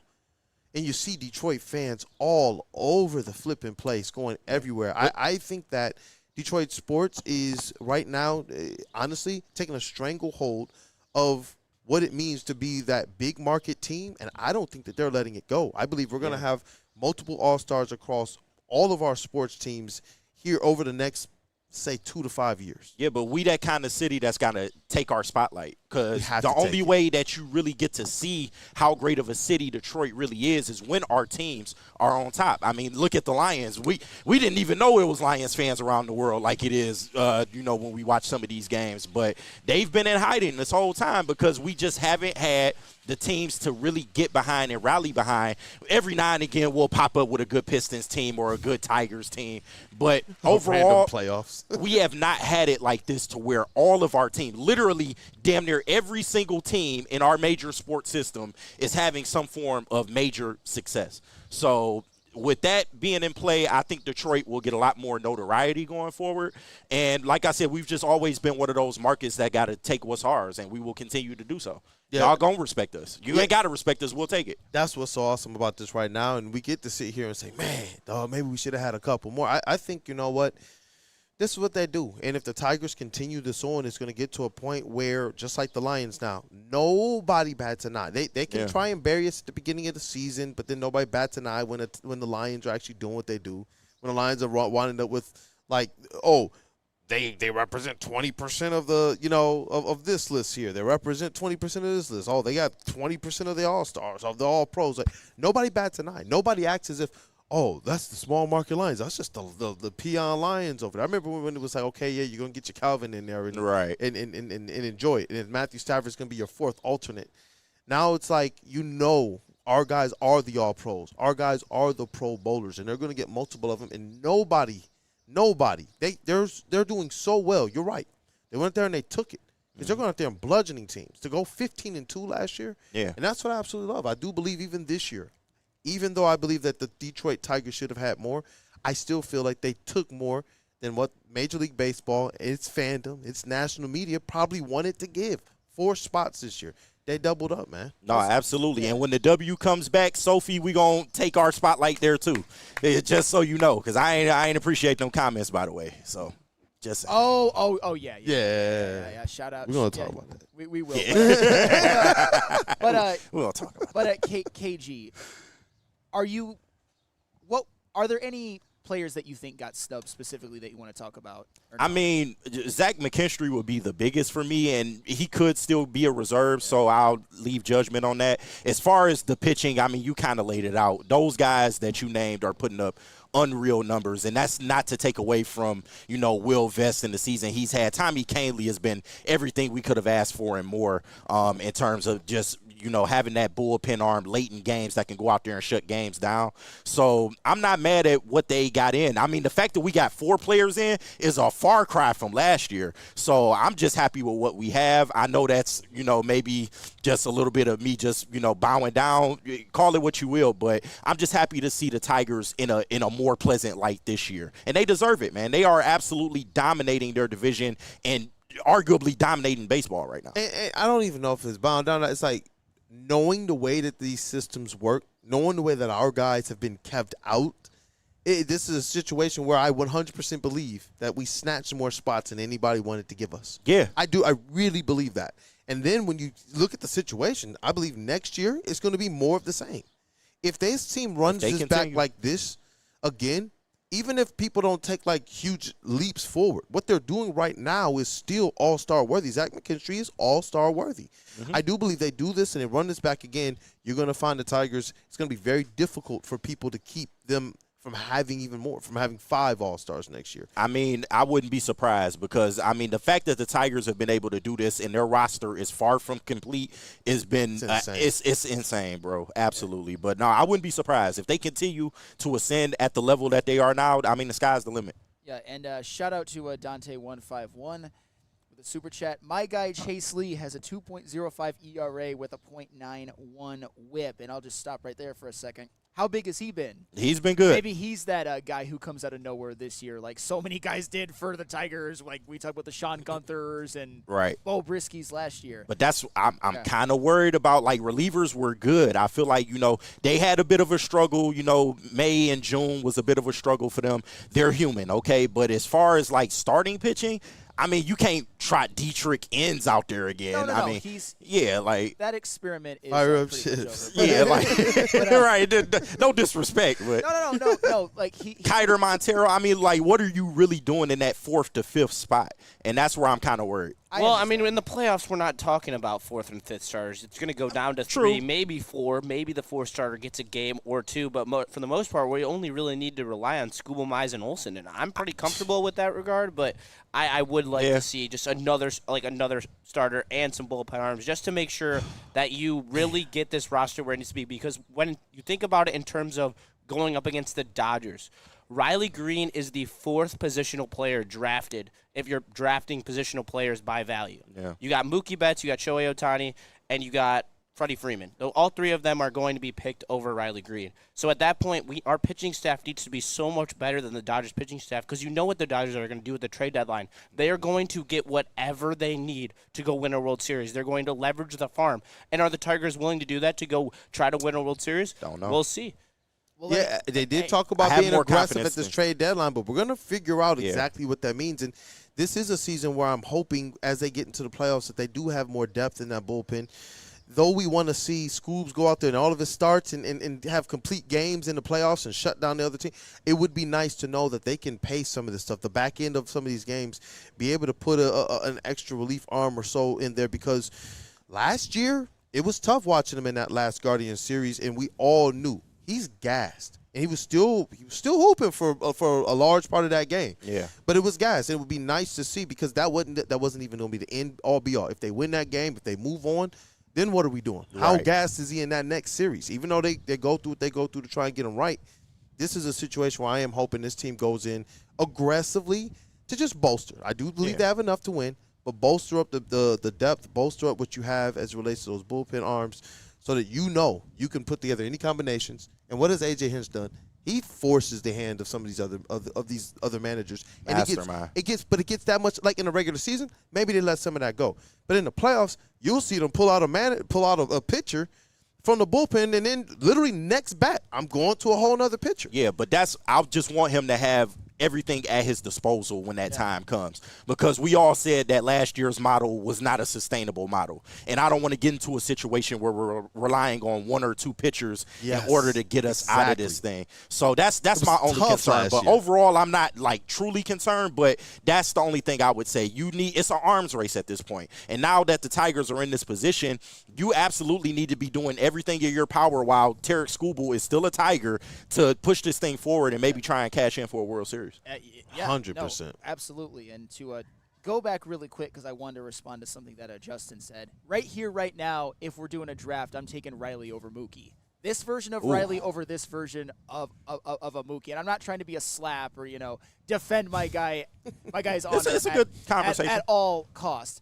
Although, Justin, to be fair, would you believe that Mookie Betts the 3-time champion? He was 18 with the Red Sox, 20 with the Dodgers, and last year with the Dodgers. So contributed in every one too. If you're talking about playoffs, I understand it. Playoffs? But if you're talking about regular season, I think Riley is currently better than Mookie. And speaking of Riley, there's a second part to this. There's a second part to this Dante 151. Shout out. But that's okay. And remember when people were freaking out on Green going into a slump? I said, relax. I know, right? I was right there with you saying, relax, everything's fine. No, you wasn't. Not at all. That's why you wear that damn jersey right now. That is why I wear that jersey. But he even went through a second slump and people were starting to freak out again. But it's just like he's an all-star. You have to let him figure it out, man. Yeah. I never had a doubt. Never had a doubt. Baseball is one of those things where at the end of the season, you realize that it all just works out. The averages just play out. And for a guy like Riley Green, he has to take that next step. And I know sometimes it's like, well, where do you see that happening when he's going through these slumps? It's like, well, he's getting attacked a little bit differently this year as a guy who put himself on the map as an absolute all-star.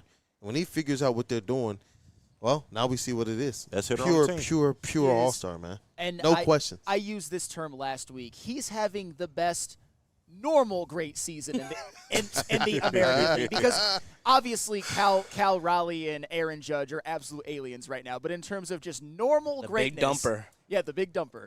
In terms of normal great seasons, Riley Green, I mean, he's 3rd in the American League in home runs, 3rd in the American League in RBIs, 5th in the American League in OPS. I mean, even as the biggest Riley Green stan at this network, I didn't know if I quite envision this. He could hit 40 of them things. Yeah. He could. But I'm not calling for it, but he could. No, but this is where I wanted to see improvement from Riley Green. You remember we would talk about it, and I would kind of josh you like, you got to get them power numbers up. But he's well on pace to maybe hit 40 home runs, man, and that would be a welcome sight for sure. If he's going to be the best player on the team, then you probably need to be a masher as well. So. Yeah, and that's part of the reason. I know people still complain about his strikeouts because he's hitting for more power. They are high. You take the numbers with the strikeouts, in my opinion. Yeah. And I think you're moronic if you don't take that trade. Let's just be quite frank. Definitely, man. I see you in the chat. Brett Stir, he says, you all know that the All-Star Game is a fan vote, so it's not really about stats. It's more about popularity. Yeah, that's why Javi Baez got in. That's why Javi Baez got in. Well, you proved my point right there. No. Yes. Javi got in on his own merit. It's in part. But he is also the greatest story in the MLB this year. I mean, you got the storylines, man. Come on, man. He also has a 761 OPS, which is a good OPS by his standards. But what? Yeah. Look at the. You must want 516 again. I don't want 516. Clearly, you do. No, I don't. No, I don't. I don't. Somebody get this man a 516 OPS. Flannel's gonna be standing in some dark alley, man, right, with a bat in his hands. You and Neil, man. Even Neil's to the hip kind of coming around. Oh boy, what do we got? You about to take Javi Baez out, huh? No. I'm very thankful for what he's done. He wants Javi 516. I do not want Javi 516. I want Javi to be recognized the way that he should have been recognized. As an all-star, right? Maybe all-star starter, right? No. He deserved to be an all-star. You can pick stuff out if you want to say that he's not a starter, but he should have been an all-star. No matter what. Should have been an all-star. He has an 879 OPS. No aura. All that 879 ain't getting you no motherfucker here without no aura, bro. Points higher than Javi Baez. But is he aura stamped? No. He is. Does he have the best story this season? Actually, he does have a great Does anyone story. care about Minnesota? No. No. But it's not 43 and 48. What are we talking about here? Oh, he's doing so much for the Twins. 43 and 48. Hey, does Let me hear more about Carlos Correa. Yeah, and that helps Byron Buxton's case because he's all they have right now. Look at their wins above replacement stats. His is like a full 2 runs higher than their second best player. I think it's Harrison freaking Bader. He doesn't have a Riley brutal. Green. Harrison Bader. Bader. I think he's second on the team in wins above replacement. I could be wrong, but no. And like I said, I'm happy that the fans get to enjoy the Javi Baez experience. When I see something perceived as nonsense, teams don't matter to me. I'm sorry.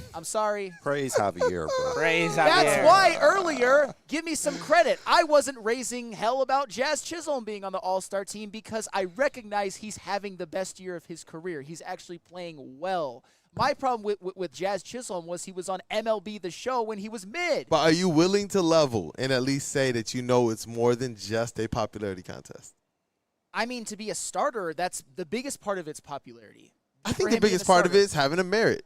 Or I think that you have to reach a certain level that makes you all-star quality, and then the fans get to pick from that. I think that's something that you can't miss. He put himself in an era that makes him all-star worthy. From that point in time, it is a fans game. At that point in time, it is okay. So which one of these all-star quality people make the best game this weekend?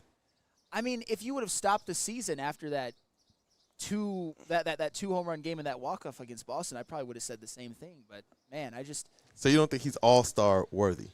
That's crazy. If you put him as like a backup, I would rather have him in than Julio Rodriguez. If you want to kumbaya over that, I'd rather have him in than Julio Rodriguez. So if you want to say by that reasoning that Javi could have easily been a reserve, fine.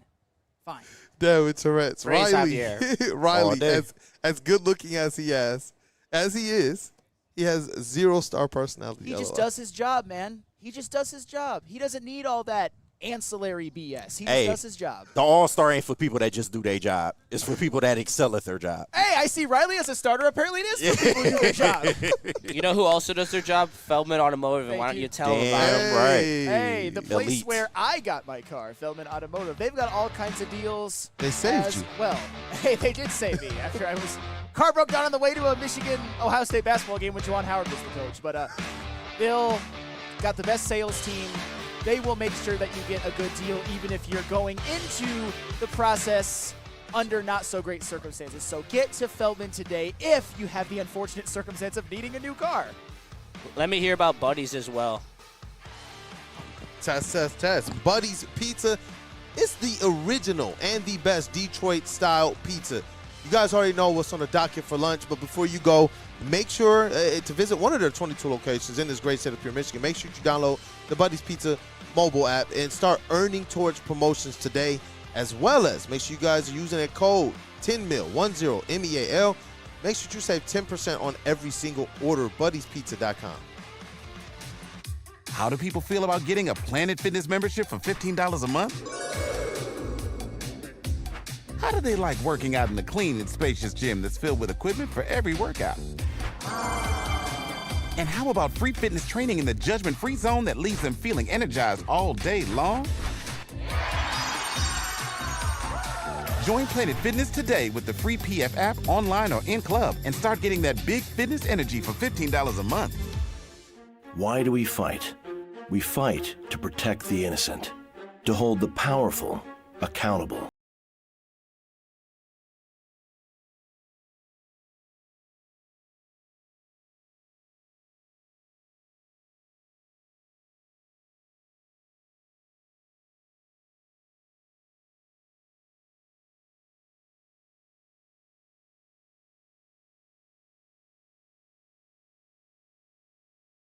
You know how some things are so good they should be world famous, but they're not? Our house-made vinaigrette is one of those things. And the antipasto salad, we drizzle it over. Same with our hand-battered chicken tenders. Original recipe soups and pasta sauces. It's almost as if our original, world-famous Detroit-style pizza is mocking them. And that's not very nice.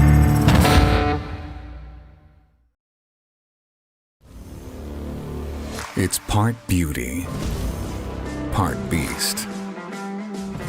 It's for those who dare to be different, for those who want to stand out, and for those who are built for more. The all-new Ineos Grenadier combines strength and style for an unmatched driving experience. Sold exclusively at Feldman Ineos of Waterford.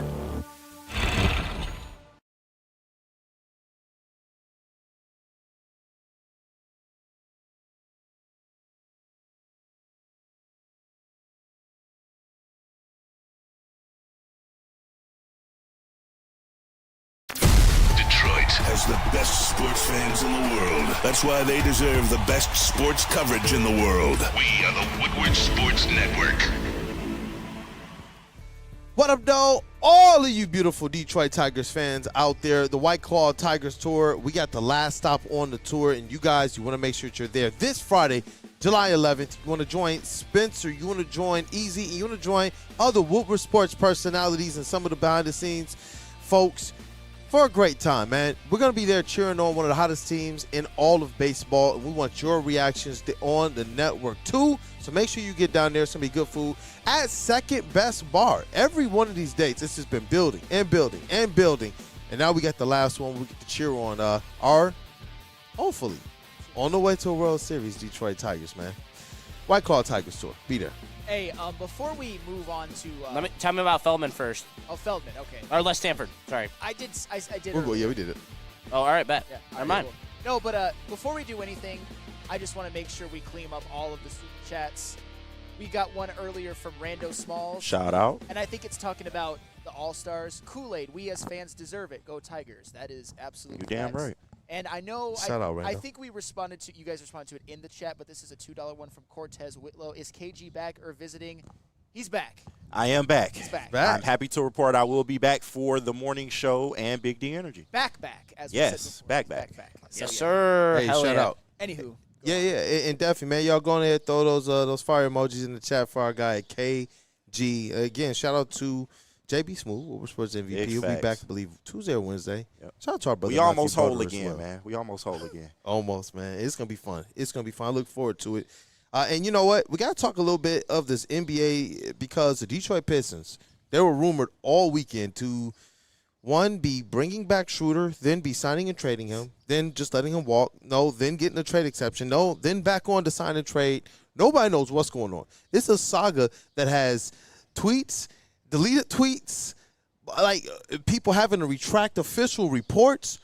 I do believe this. Trajan Langdon is moving to the beat of his own drum. That's what I believe is going on right now. I think he's like, no, I'm not just taking what you want. And you hear things leak because there are agents and there are other people involved and such. It's like being this close to it now, you start to understand how this stuff gets out there and why it gets out there too. And there are certain people who think that maybe we can force certain hands. And maybe we can get the fans to be in support of something of that nature. But with Trajan Langdon, I've seen a guy who he just seems like he knows what he wants to do. He understands what the core of this team is. He understands what it means to have Cade Cunningham and these young players with the right shooters around them. And I'm glad that he's not just saying, you know what, yeah, push button. I'm just going to take Malik Monk. When you look at the contract, even though he's a decent player, you're looking at a guy over the next 3 years who is $19, $20, $22 million a year. That's something that you have to really think about when you're talking about we're paying what Jalen Duren and Jaden Ivey and Marcus Sasser and then Asar Thompson. Got a lot of young guys who you believe can contribute. And that's why I keep saying, I told y'all at the beginning of this thing, I do believe that next year is the year that the Detroit Pistons are going to get a lot more busy. This year is a nip and tuck because you got to know what you have, and at least where it differs from before when they said 2-3 years ago we need to know what we have. This time it's these guys leading the charge rather than leading you to the bottom of the East. And so with the Pistons kind of falling out of this thing for right now, I am actually more comfortable with that than not because you have a large portion of what this team was. But I do believe with the East so seemingly wide open and you see some of these other dysfunctional teams making moves, it would have been nice to see the Pistons have done something. But I'm glad they're not just doing something for the sake of doing something. Yeah, and if I'm being honest about one thing, I think a lot of fans are a little bit too bullish on Malik Monk specifically for me. And I'm not saying that he's not a good player. I'm not saying that he can't be a spark plug, and he's had really good scoring numbers on a per-minute basis. He's improved his on-ball game as a distributor as well, but he's one of those guys that can get really hot, and he's had some seasons where he's been a good catch-and-shoot three-point shooter, but at the end of the day, a lot of what you think he is based off of the fact that, A, he has a really pretty shooting form, that's for sure, and B, his hot streaks. He's actually a pretty average to below average three-point shooter for the most of his career. And I'm not saying that's a deal breaker, but to me, Malik Monk and Karis LeVert are more similar than different, at least to me, from what I have seen and from what I have gathered. I know a lot of people are going to disagree, and I'm not saying if the Pistons get Malik Monk, I'll be pounding the table like, no, how could you do that? I know they'll find a place for him, but I see a lot of almost like, get Malik Monk at all costs. It would be what puts you over the top. And I'm like, I'm not so sure. Put you over the top for what? I'm not so sure. And that's what I'm saying. They're not necessarily championship level just yet. But in terms of being able to put yourself in a better position to take advantage of the East, does Malik Monk do that? I don't quite know. I think that you need a front court player at this point in time. Yeah. I believe that where they are, you got your guards. You have them. Even with Jaden Ivey coming back from injury, you're comfortable with what you have in the guard and somewhat the wing position because you're expecting top 5 picks to take that next leap. When we got Jaden Ivey, we were talking about co-star, running mate. When we got Asar Thompson, everybody said alien. We know where these guys are going. Why are they going to get there? Because these guys are getting to their second contract now. To put this in perspective, Cade Cunningham, who we knew was going to be unquestionably one of the best players from that draft and one of the best players the Pistons have taken ever, this guy literally stepped into All-NBA and All-Star on his rookie contract. I don't know the last time we had a player do that. Do we have to go back to Grant Hill? Yes. That's what I'm saying. Yes. It's a long time. Very but it long. would have been nice to know one of these other players can at least start to make that ascent. I'm glad that we saw a lot out of players like Asar and Jaden Ivey to start the season. But this is a situation to where, because I see Dad with Tourette's, he said we're not going to make huge moves. Why? Because it would require us to gut the roster in a sense. It's not that they don't want to gut the roster. It's that what do you gut? I believe that they're more apt at the trade deadline to do something because you're more understanding of what your needs are. You're more understanding of the trends where the players are going. And then guess what? Even if you wanted to trade a guy like Jaden Ivey, is the league telling you, well, he's damaged goods, even though you know that he's worth more than that? So now you're in a position to where if you believe in this young core, you get the opportunity to play up the value of this team. You get the ability to play up their value. I've always said this. You want them to be valuable to you both in a trade as well as to you if you choose to keep them on your team. That's what you want. There's some guys out there, and you're looking at players just getting tossed and traded for like whatever. Guys that we probably once wanted in some of these prior drafts, and it's because these teams have not cared about protecting the value of these players or building it back up before they become RFAs. So it's like, yeah, I'm looking forward to what the Pistons are going to do here because I think that Trajan is moving smart, even though it's not necessarily as aggressive as some fans probably would have wanted it. Well, and to piggyback off of that, and KG, I know it's your first day back, and you probably need to get your Woodward legs back under you, so I don't want to put you on the spot. Good. But how are you feeling about the Pistons offseason up to this point? I'm so glad you asked. Because some of the backlash, bro, that I saw from the signings of Karis LeVert and then Duncan Robinson, I thought it was unwarranted. Like, Crazy. Seriously. I understand, and I'm not saying that the Pistons can't still improve more. They absolutely can improve more. But for what they were able to do, especially considering the circumstances, my boy Malik broke. He out here gambling on games. You were able to pivot. $8 million debt. Yeah, man, that shit was crazy when that dropped. But you were able to go out. You got Duncan Robinson, who is an equal two shooter to Malik Beasley. Yes, he's not 300 threes like we just saw this past season, but he is very, very serviceable. He's a movement shooter. He's going to provide what Malik Beasley provided for this team. And then when you replace Simone Fontecchio with a Karis LeVert off the bench, I think that's great considering what we were getting from Simone Fontecchio and what Karis LeVert can bring to this team. And I understand he's not the great scorer that he once was. He slowed down a bit. He's been injury prone a little bit, but he is still somebody that is capable of going out there hitting a consistent three-point shot. He can give you a little bit of defense, and he's going to be able to draw defenses in when he drives to the paint. That way he can kick out. Get his own bucket. I'm telling you, and playing with a guard like Cade Cunningham is going to make the world a difference for him. So I'm cool with the Pistons offseason so far. Could they do a little bit more? Sure. But if your players aren't out there, I don't want Trajan just making moves for the hell of it. And I love that he's smart and he's tactful and he's just paying attention to this thing. If my guys aren't here, I can wait it out. We have the cap space. We have the draft picks. We have everything that we need to make a move. They got a talented roster right now. Yeah. Exactly. And you still have a young core that is ascending. So I'm cool with everything they've done to this point. I would like another move personally. Of course. And some of the moves that we talked about the last week I would really, really like. But I think the underlying thing when it comes to Karis LeVert and Duncan Robinson, I think that they're players that recently have gotten a bit of a bad rap. They're the type of players that when you first hear about the signings, not me so much with a Duncan Robinson, but certainly with a Karis LeVert, I was a little bit underwhelmed, but that's why you got to go in and dig deep and see what he actually does well and what he actually can do. And what you find out about Karis LeVert is that obviously we know that he's a good on-ball player. He could even lead your bench unit, but also, and I had the numbers last week. I don't have them now, but you're just gonna have to take my word for it or look them up yourself. He's had seasons where he's actually been pretty good as a catch-and-shoot three-point shooter. Not on a super high volume, but 3-4 attempts per game. He could give you like 38% on a catch-and-shoot threes. And, of course, with Duncan Robinson, he's had a season, it was a few years ago, where he had 270 threes. Close. He's had another one where he had 250.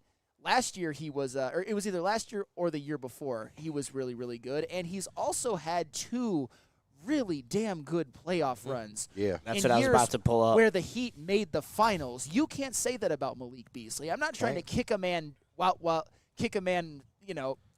on his way out. But at the end of the day, it is what it is. Don't put that energy out there. My boy owed the barber $37,000.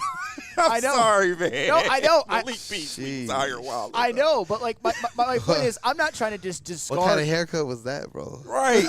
How do you owe the barber $37,000? I'm not trying to discard what Malik Beasley did, but you know how upset I am about how he ished himself in the playoffs. Yeah. Very upset. I mean, we can see now where his mind was probably on a whole bunch of other things. This was a good year on the court, regular season, but there was a lot in his personal life throughout the course of this year that just went belly up for him. And you know what? Damn, man. That's free bro, man.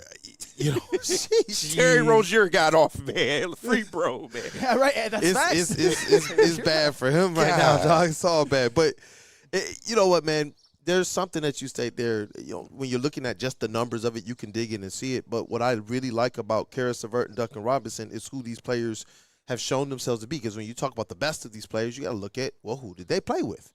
When you talk about, are these guys getting a bad rap in recent years? Well, what are their situations? You're looking at Duncan Robinson, who the usage rate went from, I'm playing with Jimmy Butler, to now we have budget all-star in Tyler Herro. Yeah. That makes a huge difference. And now all of a sudden they're looking for Duncan Robinson to do things he shouldn't have to do. Damn, That I didn't even makes a mention huge that. difference. Tyler Herro's not the type that makes those around him better. He's not at all. he's a really good player, and certainly I think has out-succeeded where he was drafted. But he's not the type of player who's going to make those around him better, be like a winner like Jimmy Butler was. Karis LeVert coming, like, bro, Karis LeVert just naturally cuts. You don't have to tell him that. Thank you. Cade, Jalen Duren, pick and rolls on the right side. Karis LeVert sneaking behind the left side. dunk. That type of stuff. He can go get his. Think about the stuff that Asar does that we're seeing flashes in terms of how he can, we talking about the dives, how he can hit the gaps at the elbow corners from the three-point line.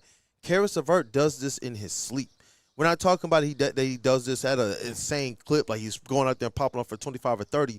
But when you're talking about a player that's going to get you concentratedly 15 to 23 minutes per game, maybe a little bit more on some nights. I don't quite know how they're going to do this thing. But when you're looking at a guy getting you at least 15 to 23 a night, playing some of these minutes with some facilitators, with some rim runners, with some guys like Asar, like Cade, like Marcus Sasser, who took a big step forward in the second half of that season, this is where I am more bullish about these signings and where I do believe you see Malik Beasley, you see some of these shooters.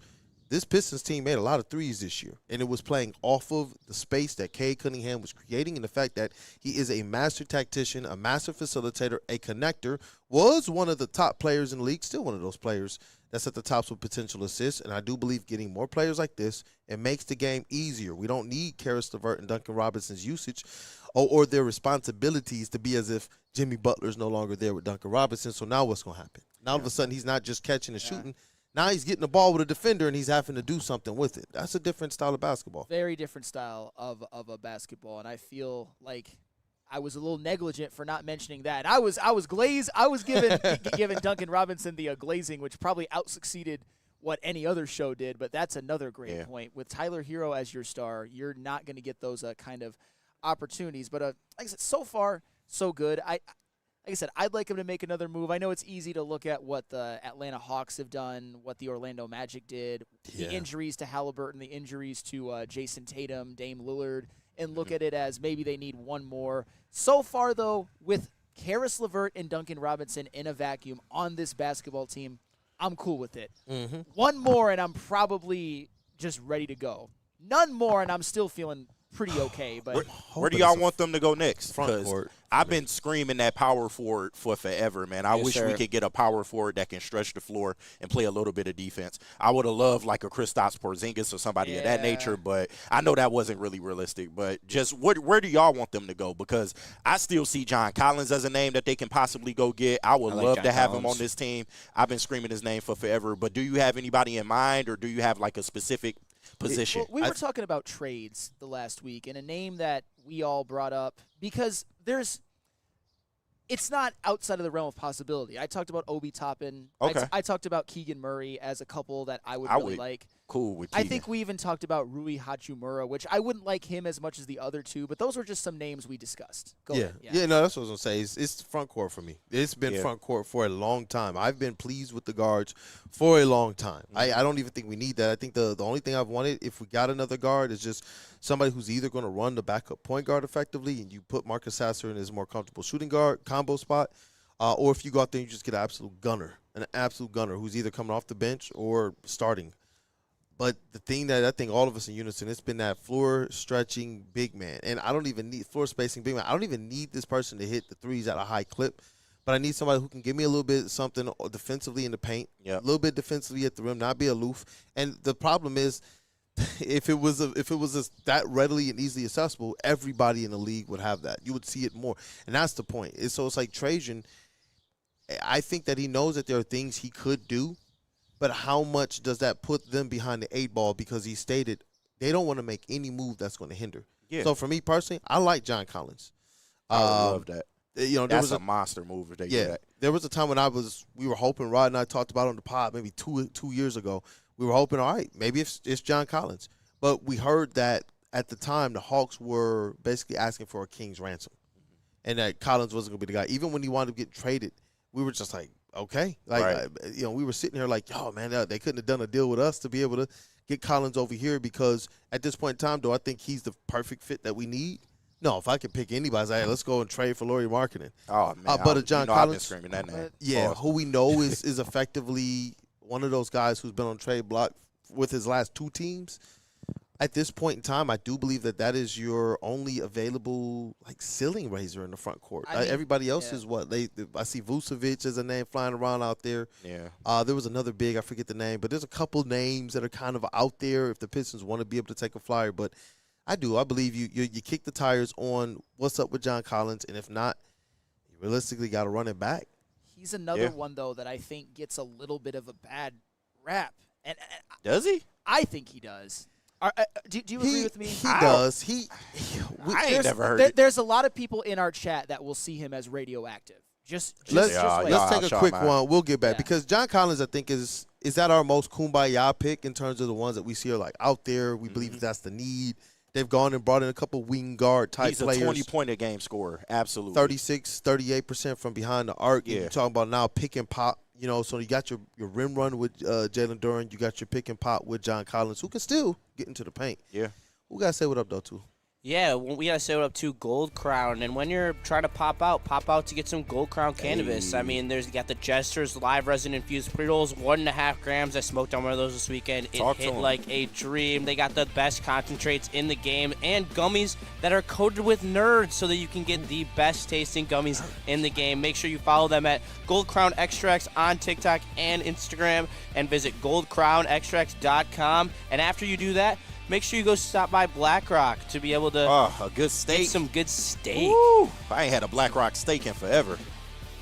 Well, I will tell you about Black Rock then. Flannel just looking like what? I can do it if you want. Yeah, please do. Hey, Black Rock Steak. They've got all types of locations all around Metro Detroit. I have been there. It is absolutely immaculate. There's a location not too far from my house, and there's also a location out in Heartland that I know about that's supposed to be really great. Hold on, Flannel. Do you cook your own?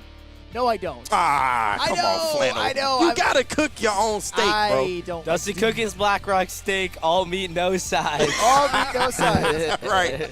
Make sure you check out Black Rock today, and we'll catch you in a second. Detroit has the best sports fans in the world. That's why they deserve the best sports coverage in the world. We are the Woodward Sports Network.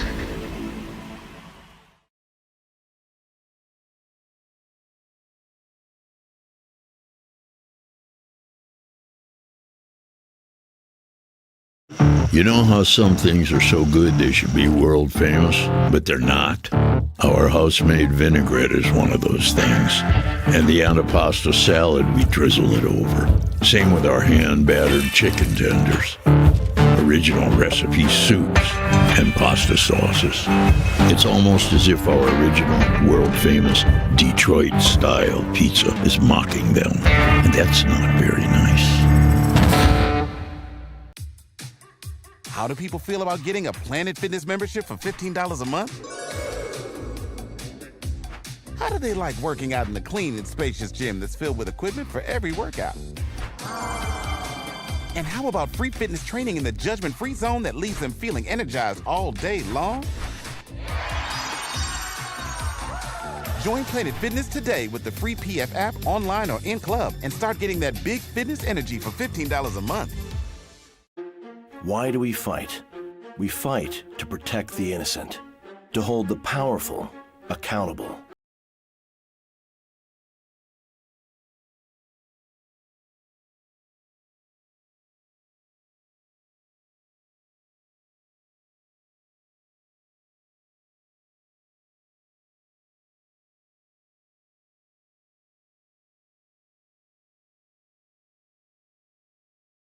.com. The most talked about Detroit media by other Detroit media, and we love it. It's the Woodward Sports Network.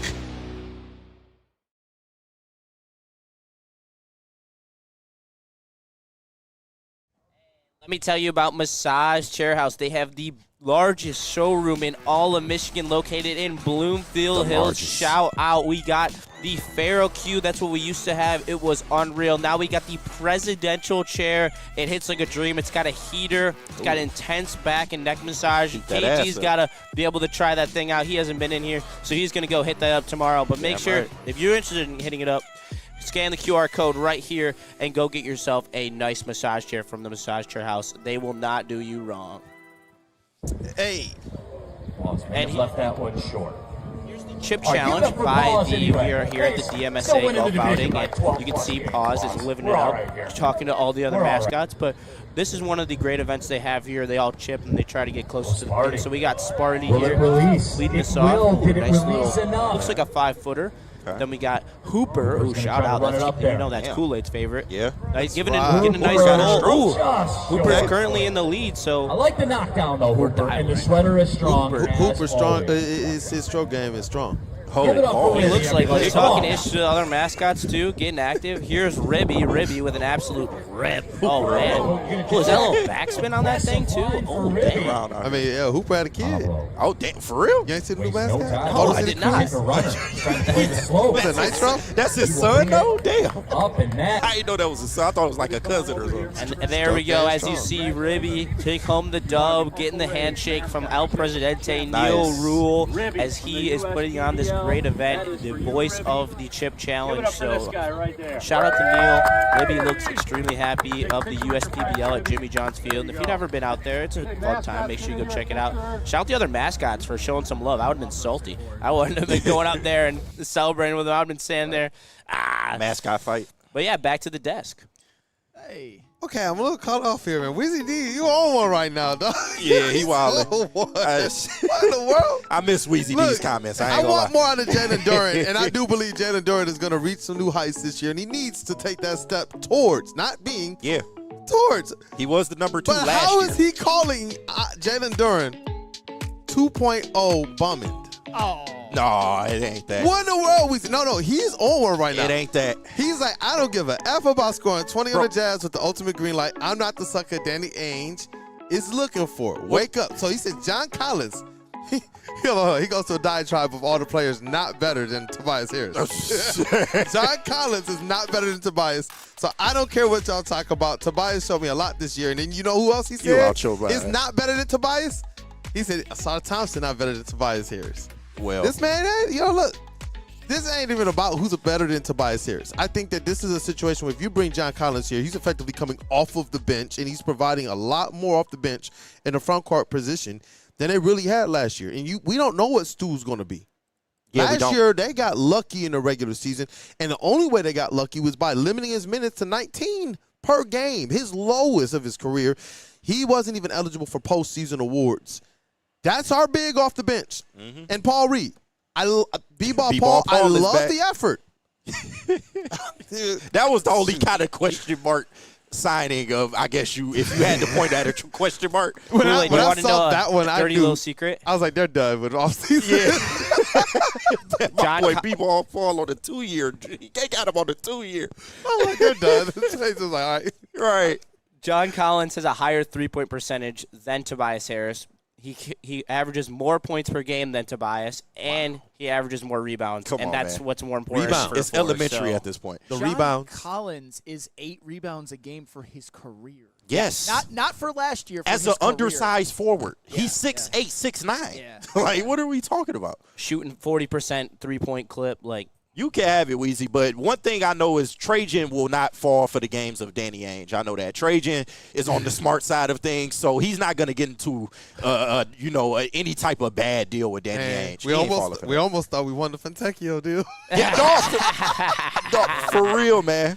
Oh, me and Rod took early victory, and I was like, bro. Hey, but what Trajan do? He went and fleeced the Heat. So, you know what? Because how the hell did you get Duncan? I know it's a signing trade, but how did you get Duncan Robinson for Simone Fontecchio? So the Fontecchio deal is still a win. Yeah, it is. It's not by Trajan. Trajan did his own fleecing. Like, not by choice, but by Trajan's. How the hell did they do that? I don't know how people was complaining. I get it, though. You want to see a little more, but. Well, speaking Spinny wave to the people real quick, please. You're getting some love in the chat. Spin dog.